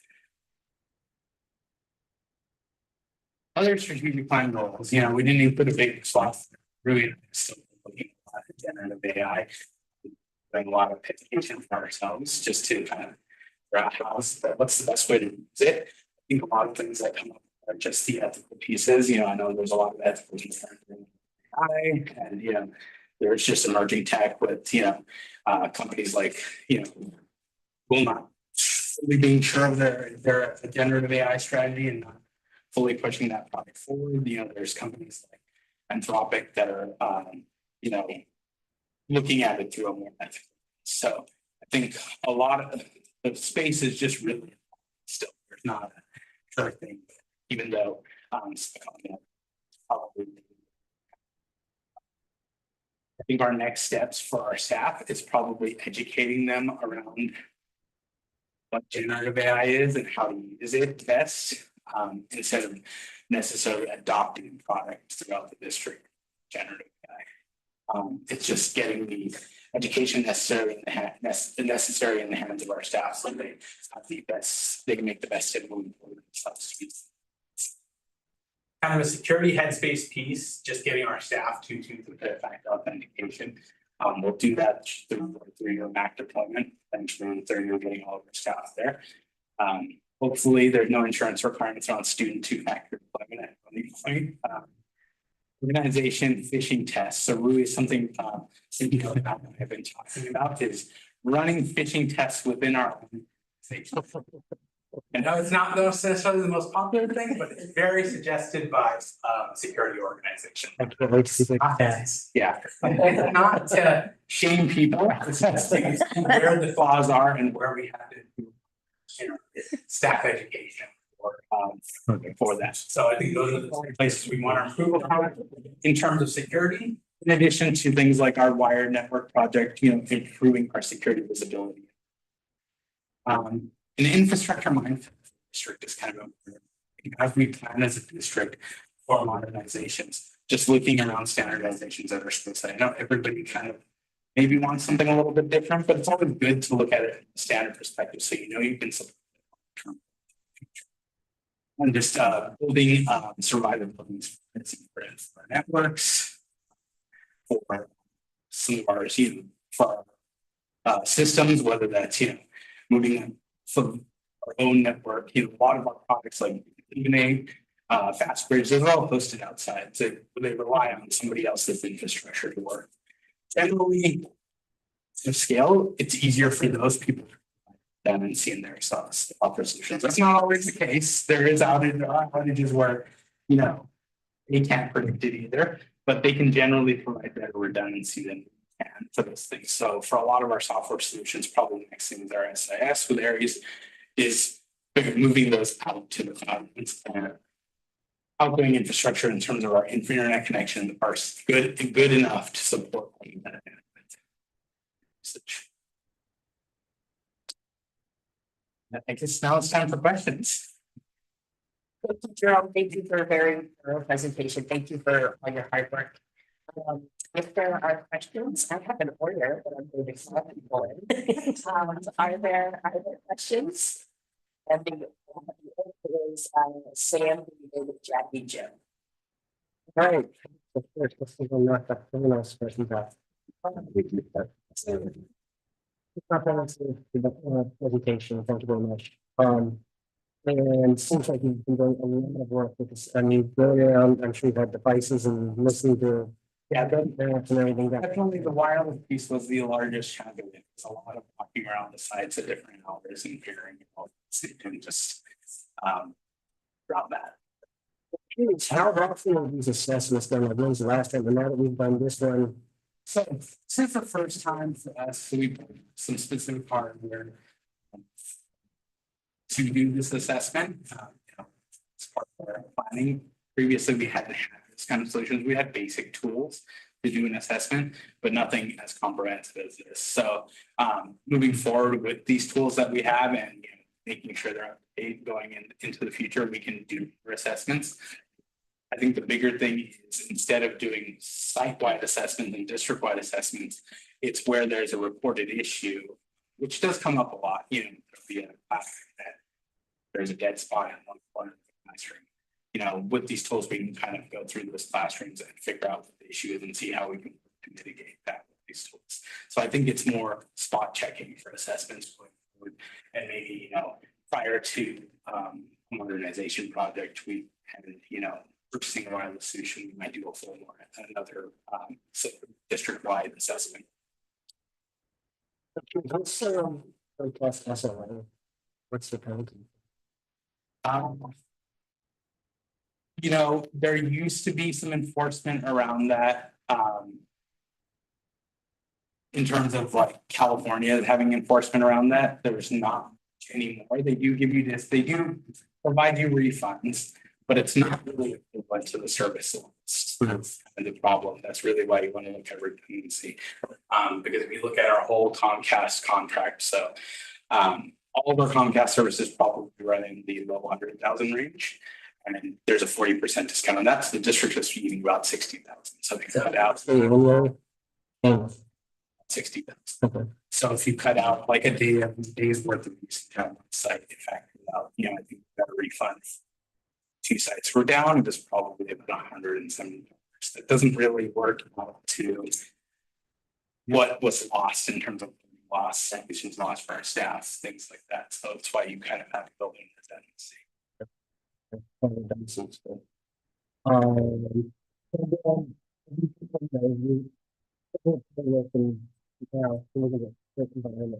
you any projections and maybe that goes to other outlets as well as like, technology is good. So Yeah. 5 years or 10 years, where we can need more expand with the There's a big, yes, probably. I think at this point still 10 gig connection or a 40 gig connection, ranges for like school districts. They're still adequate for us. We're not in that usage category, but it's probably going to get to the point where that's not enough. And really you start looking at things like dedicated built out dark fiber networks for your own school districts. It's like corporations, these are the companies use. a lot of costs associated with it, not necessarily the day-to-day costs, but the initial build cost is really high. I know there are districts that have done that, basically work with the city, built out like rings and networks for dark fiber that support community programs and support their school districts, you know, so those are things you can look at. It's a little bit different considering Belmont's a little bit odd coming up the hill. It's one, so there's not a whole lot of other uses as you're pulling dark fiber infrastructure towards that, because it's mostly roads and not necessarily community centers or things adjacent to it. But I think right now, the physical capacity is there for the next decade or so for our networks. Beyond that, there's a lot of questions around what the infrastructure can support, you know, because it's not necessarily Comcast or AT&T that's pulling the new fiber infrastructure that supports things. A lot of things are moving towards, you know, even like these solutions for home internet are moving towards wireless solutions just because the infrastructure cost is so expensive and those companies aren't necessarily looking to invest in that. So there's probably going to be some coverage in that. Expect something on the side of like an E-rate, something to cover the cost of pulling infrastructure and through associated districts will have to look at it. You mentioned the outdoor spaces. At first, I wouldn't consider outdoor spaces as place you need Wi-Fi, but is that, It's going to hang in. I don't know all our school sites yet. I'm expecting usually as things start in the 6 through 8 cohort, it kind of leads down to everywhere else. It's definitely for our P classes and it's still necessarily support just because the infrastructure isn't there surrounding.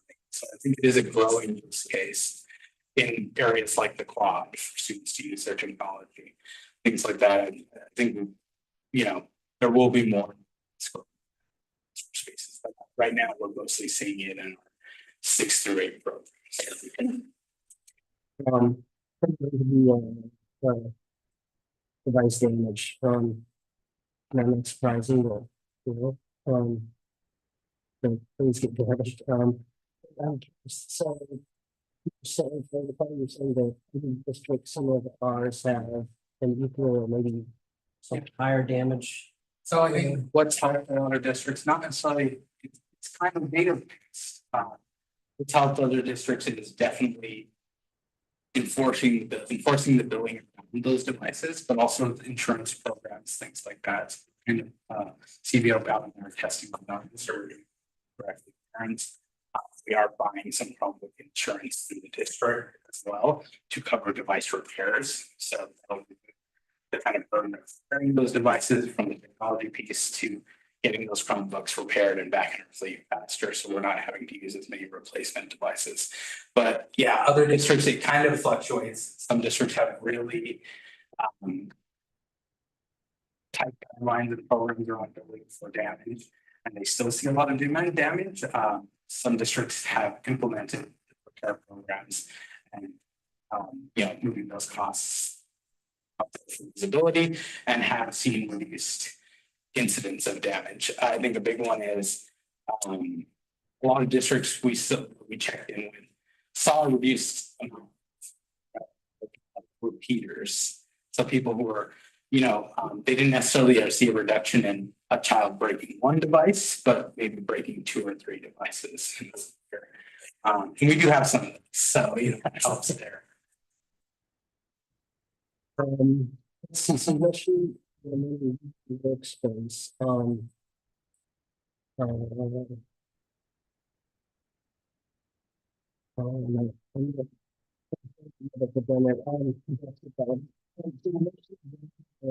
to go down that rabbit hole today, but I appreciate you being cognizant of direction those things are going in the world. You know, maybe as a board, I would like to see that topic brought up for discussion. What is our district policy? Generative AI. So, again, we can be here all night talking about that, especially back to. Let's see.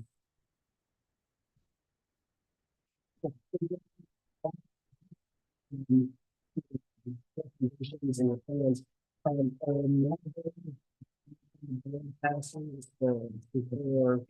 there's a lot of water infrastructure depending on the line passing. There are pieces since things like Samtec are a higher priority, CDL Bell and higher.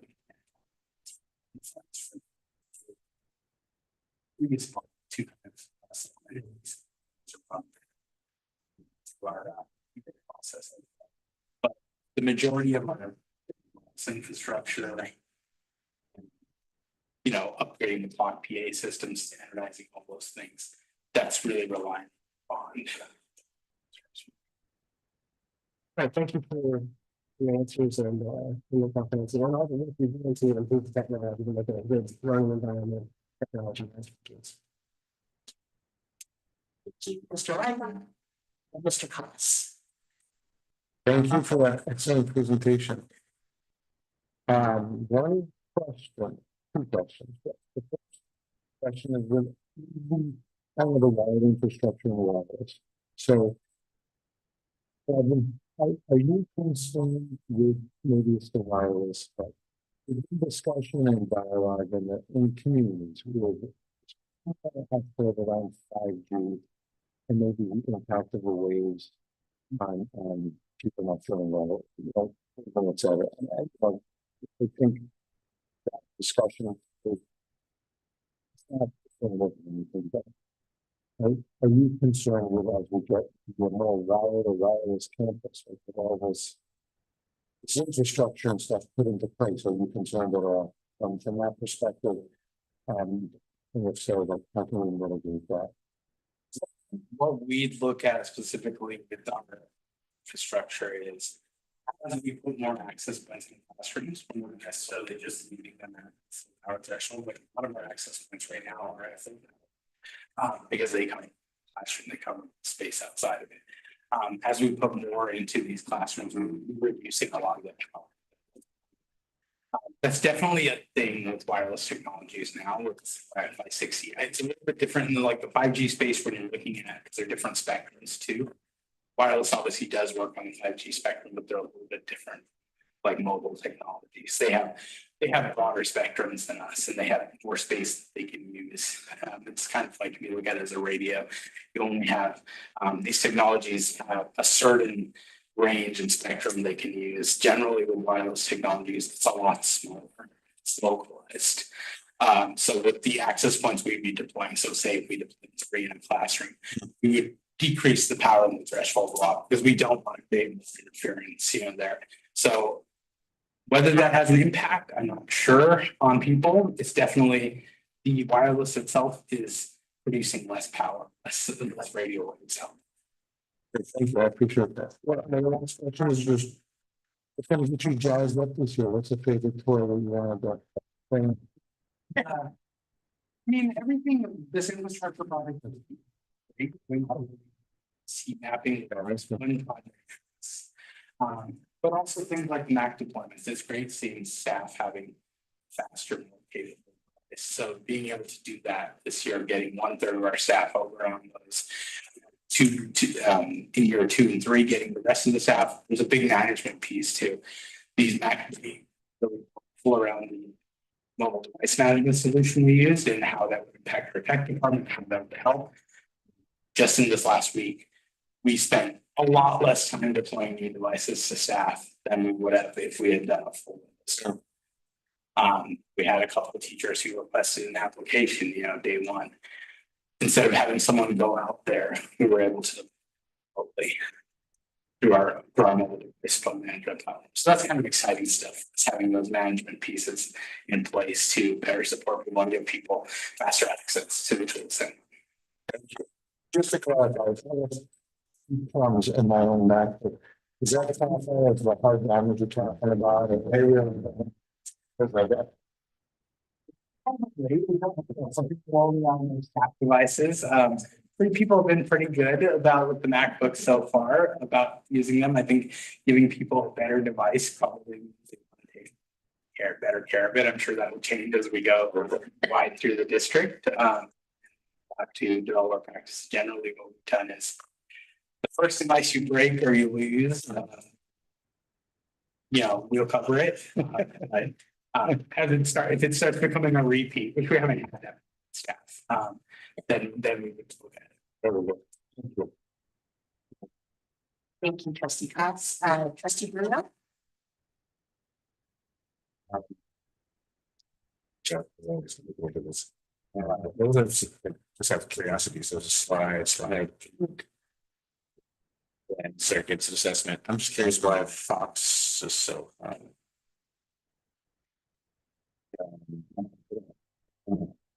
Why this is so.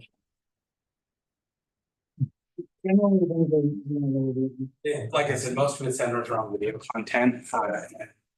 The high usage is a little bit higher in the Fox, especially in the adjacent B building. If you're looking at the building, the building across from it, usage generally is higher there. Maybe that's also access. Fox does have in that building. They have less access. They have access points in all the classrooms, but they also have access points in the hallway. Design because it's kind of a closed corridor, right? It's all indoors, so there's access points used there. So we do see a lot of students using device usage outside of like classroom hours inside, not necessarily for educational purposes, but too. So maybe it's the increased usage of devices as well. It's accounting for that usage to be a little higher. And I'm sure some of it is recreational and not at all educational, but just providing access. Thank you. You're talking about lifespan for books as you toward more max. They recommend less. Will you be second goes out more? So there's a couple of things in there. Max. I think generally devices, like the staff books, all those are becoming less and less repair. It's gotten a little better with some devices, but the newer Macs are really expensive for a screen. Keyboard replacements are virtually impossible. So as those wear items start coming in, we're kind of factoring in that 5-year refresh cycle for Macs that it would still, in that plan to refresh in 5 years, but the devices may stretch.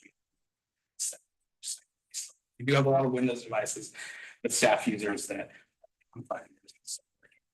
So it really depends on how much they're using it, how well they take care of a device. But I would generally expect the Macs to last a little longer, some an additional year or two.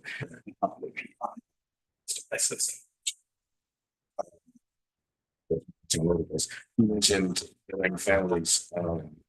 We bring them the cost of the class, or just as they're assembling like it's $100 or broken it down into set buildings, so it's as high as for a screen replacement, it's as high as 100. I think the expected repair cost is probably around 60 factoring cost.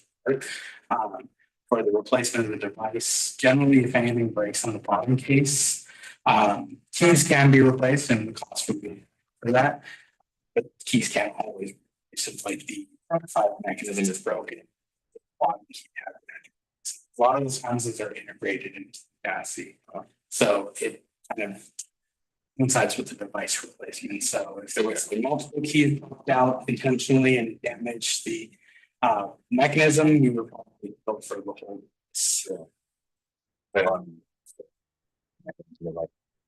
Like he's just something like setting up like I would repair this much, maybe repair this much, Yeah, that is basically just their two thresholds. Up to 100 for screen replacement, up to 300 for full body replacement. There's obviously going to be some variation between devices. So we factored in if they do put in a police, so insurance to replace a device that is lost requires a police report to be put in within 5 days. So we put it into the language if they put a police to report it. Also, this can be fine too for so if they put a police report, provide us with the we would waive the cost of which I'm also my next question is you mentioned management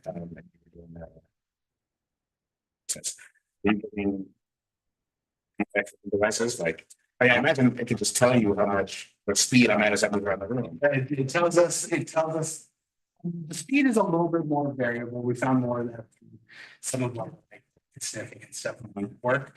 But it does tell us like device usage, certain like how much CPU and usage, hard drive usage. We kind of use that information to consider which model of devices to buy. So in consideration, we're looking in for Mac devices. Do we buy the base model? The 256 gigabytes of storage, or are we upgrading this? It's the problem with Macs is those upgrades really have threshold. So we found that for the majority of our users, the base level devices work fine, and to refresh it in 5 years and invest that money into refresh rather than investing in buying higher capacity devices, because there's things that you can't make, like batteries, do degrade over time.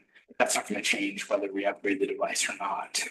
So those are things we looked at in the MDM platform that we were evaluating through the pilot. There are some wireless pieces in there. They can report issues, things like that within the platform. So we were using that tool as well. This time you did last time, you were changing on some radios, I think. Yes, so our radio deployment went out late fall to spring. We purchased, we got feedback from the sites. We did purchase some additional radios on the summer and deployed them.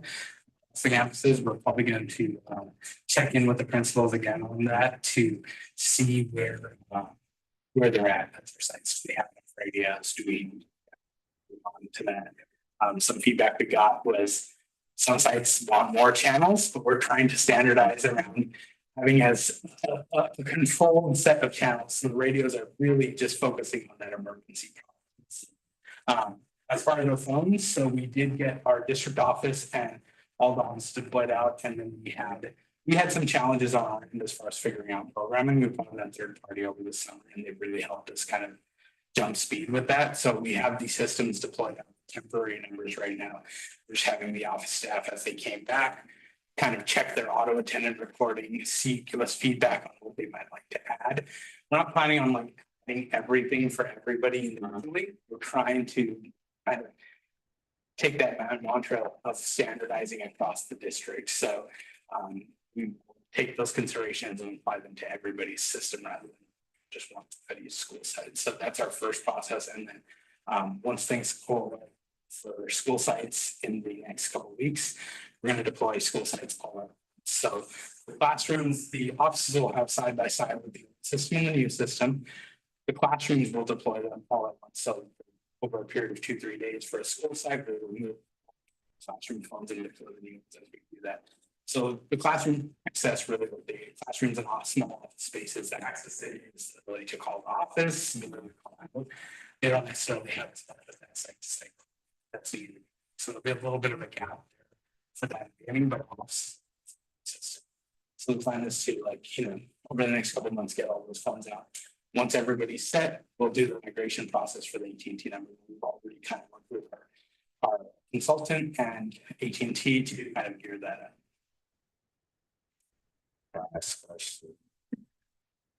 It's on different things with AI. How does your team keep up skill wise? It's tough, keeping up skill wise. I think like a lot of it, maybe my team hasn't dipped too much into the generative AI pool as much yet. It's something kind of CBO Pow and I have been focusing on to try and understand it even better on that, and then kind of guide district from some degree on what to do with generative AI. And that's not to say we know everything about generative AI. We don't know a lot, but it's through that education where we kind of acknowledge that space is changing a lot. So yeah, giving some in-house PD for my staff, but mostly my staff, we try to silo them into the products they're maintaining so they can be sharpest on them. One of my team members focuses on student devices. They can stay as sharp as possible. If you have some, cross training, they're always a small team. There would be an issue that they have to fix, but I think a lot of that comes over time in the environment rather than force training. Thank you, Trustee Bruno. Trustee Howard. So the recently made a recommendation about supervisors school starts school hours. And several districts are employing that. And is there are organizations that are well respected, such as the pediatrics and the same strong recommendations. So.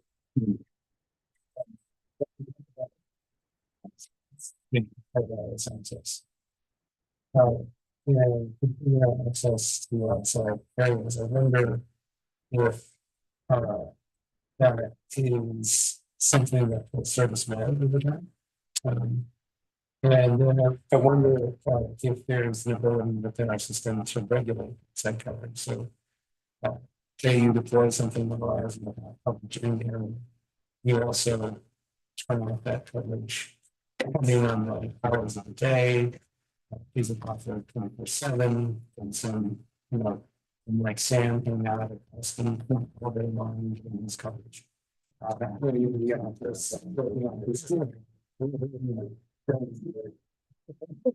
definitely something we do. Existing systems right now. So we have done in regards to like our student networks on available past a certain period, a certain time during the day. It's generally late right now, and even our staff networks.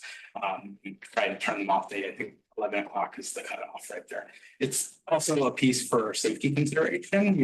We fly on campus when nobody else is there, and that's a piece to look into as well. So we are kind of using those tools, and I think as we deploy more and we have more control over areas of the campus, because we have more controlled placement of access points, we could regulate in certain areas where access isn't available after a certain period of school. During school hours too. It could just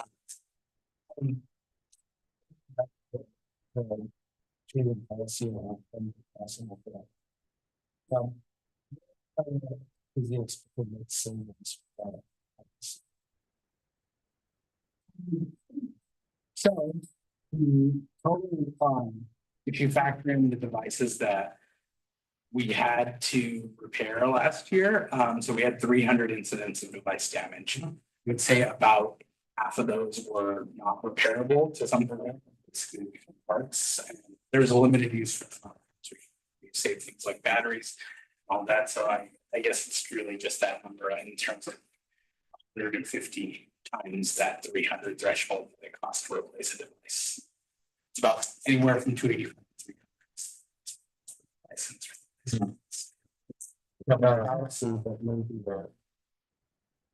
Yeah, so if it was 150 times 300. That's 45,000. Then next week. You're on 1,500 replacement screen. Labor is a little bit harder to calculate. We estimated. We were trying to estimate labor a little bit. Business services and I came up to about 30 to 30 minutes average to replace a screen. Could be a little longer, could be quicker for some. So sort of factor. Yes. That. So I'm going to ask some this. So one family that conference with women's lunch has a bill passed down to them for a range device. And what if they're unable to afford there's no obligation to pay. We can't withhold any services. We can't withhold access for the devices. We're not planning to aggressively, when we're that language as far as payments, just kind of displaying the damage that's present. So I think there's no set plan as far as waiving those costs off the bat, but at the same time, there's no actual, we can't force anybody to pay for this. Right. So that gets me actually the question is enforcement. Is there a stick? Sounds like the stick is sort of the bill, but is there a stick for the stick? doesn't seem like there's limited flexibility on what we're able to enforce via education code. Education code requires free appropriate supplies and all that stuff. So there's very limited ability for us to charge for things. That said, regardless, we would always work with families, especially families that have identified need. Part of this is we have students that are breaking 3, 4, multiple devices, and we do need to work towards that. And I think a big thing of that is just recouping the cost, but also changing behavior. Time burden, office staff on this just to be able to support replacing those devices so we can.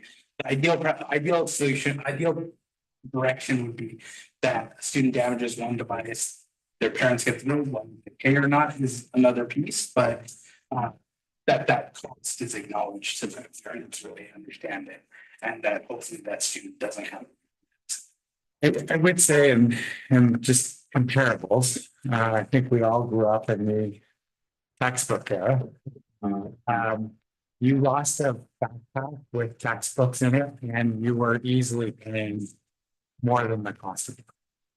So just if you equate textbooks for $80, $90 plus, one for every subject, they're all on a Chromebook now. So that does, I think it just gives a reference point. But no, we would always work with it. That's also why we For sure, it's only 40 back then.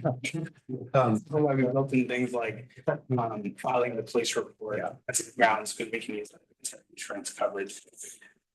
I'm not suggesting I'm against the policy. I'm suggesting Yeah. we need to be anticipating. I might be some pushback. Most of us, we can't afford it, and can't afford it. And then Are there any beyond sticks so the kids that we can offer, it's demonstrate good behavior, demonstrate recidivism or lack of recidivism like that. Yeah, so we did, we have explored that a little. We haven't really picked up on anything for that, it's incentivizing consumer friends their Chromebook after, a year in middle school, 3 years in middle school without any damage and in good condition, incentivizing that with some kind of based on that.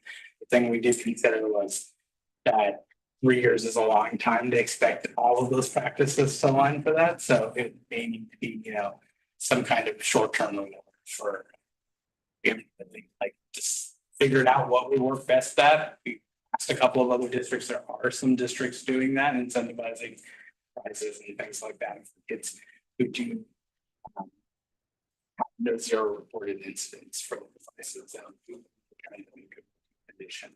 But there's also a labor piece with that involved. So it means that we probably have to more carefully screen all those Chromebooks when they come back at the end of the year. And the staffing, it's necessary to do that as well. Thank you, Trustee Howard. I just wanted to ask about the redundancy for the internet access. How much of that? It's probably going to be an initial cost for what we've seen, which is it's kind of beneficial that if we keep our internet service with Catholic vicinity, it's a little bit on the higher scale in terms of cost in comparison to like Sonic. There would be some infrastructure build out costs, which exactly yet, but it's probably in the 100,000 additional costs for the district. Some of it, it's unfortunate that E-rate hasn't factored in building a redundancy, but it's a little bit of the cost of doing business. Most districts are starting to. And would that be a one-time cost? It's a year. So the service would have the similar cost to Comcast. Thank you. Thank you very much. Thank you for all your hard work on this. Thank you, Joe.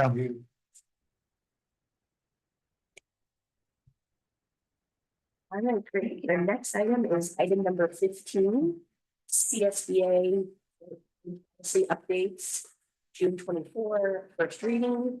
And for this, it's Superintendent DeGuara. Board update again. This is approved the last batch. The next batch is up for first read today.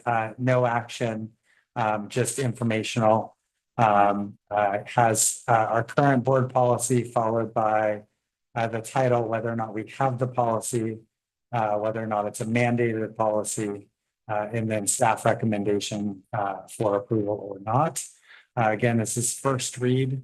We'll take any feedback or comment between now and next meeting and make further adjustments if there need to be. Any questions or any thoughts on board policy updates?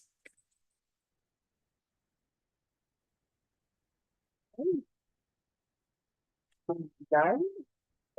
So on to item number 16. Superintendent's contract. So this is an action item. It is recommended that the Board of Trustees approve an employment agreement entered into by and between the Belmont-Redwood School District. Sorry, I superintendent DeBlanc. The contract is attached to this. I'll continue reading it. So this agreement is from July 1st, 2024 until June 30th, 2027, unless terminated earlier or extended as provided by the terms of this agreement or as required by law. Retroactive to and effective July 1st, 2024, the superintendent shall receive a salary of $254,451.00 for the terms of this agreement, for the term of this agreement. If the board takes action to provide the superintendent with a satisfactory performance evaluation for the prior year, then the superintendent's salary will be increased by 3% in subsequent years. The superintendent shall be provided with insurance coverage with premium costs paid for by the district under the district's health, vision, and dental insurance in the same manner as those provided to other certificated management employees within the district. Any thoughts or questions before we make a motion?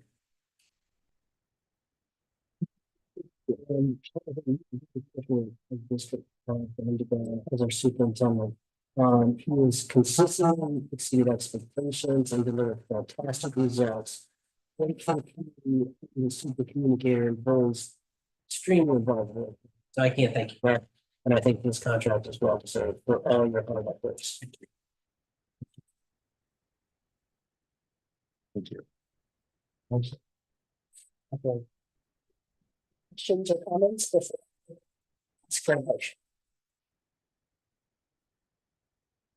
Okay.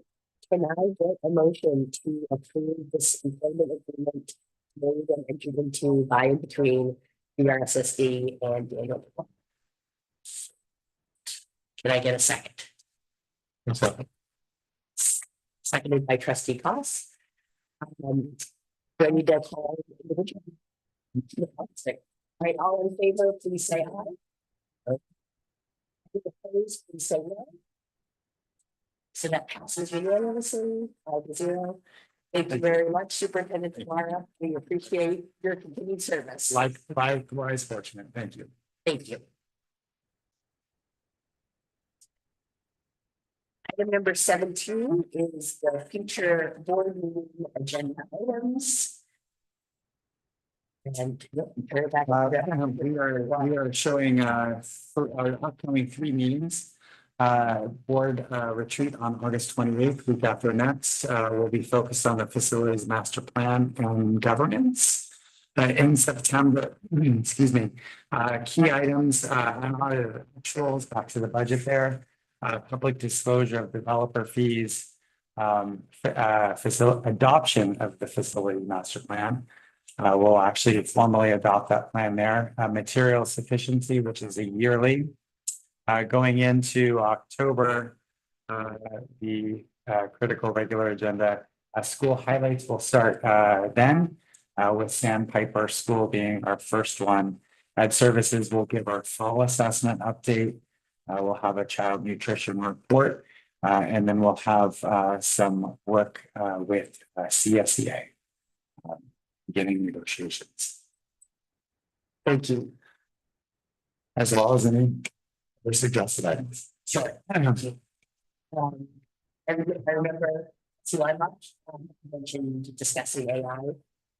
Do you want to say more about that? I just like to have it on the agenda at some point in the near future. I'm still around. Sorry, that's right. October, November.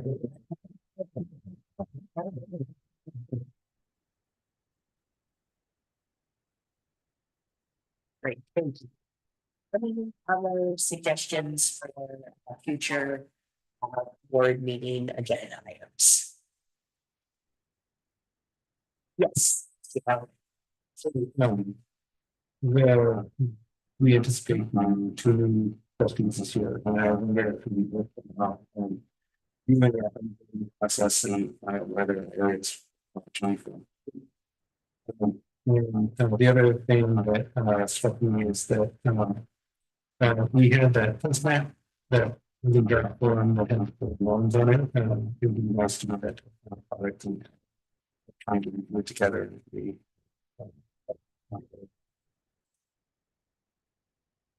Thank you. Second vote for those seeing the governance section of the. Okay, trustee Roy. Okay, thank you.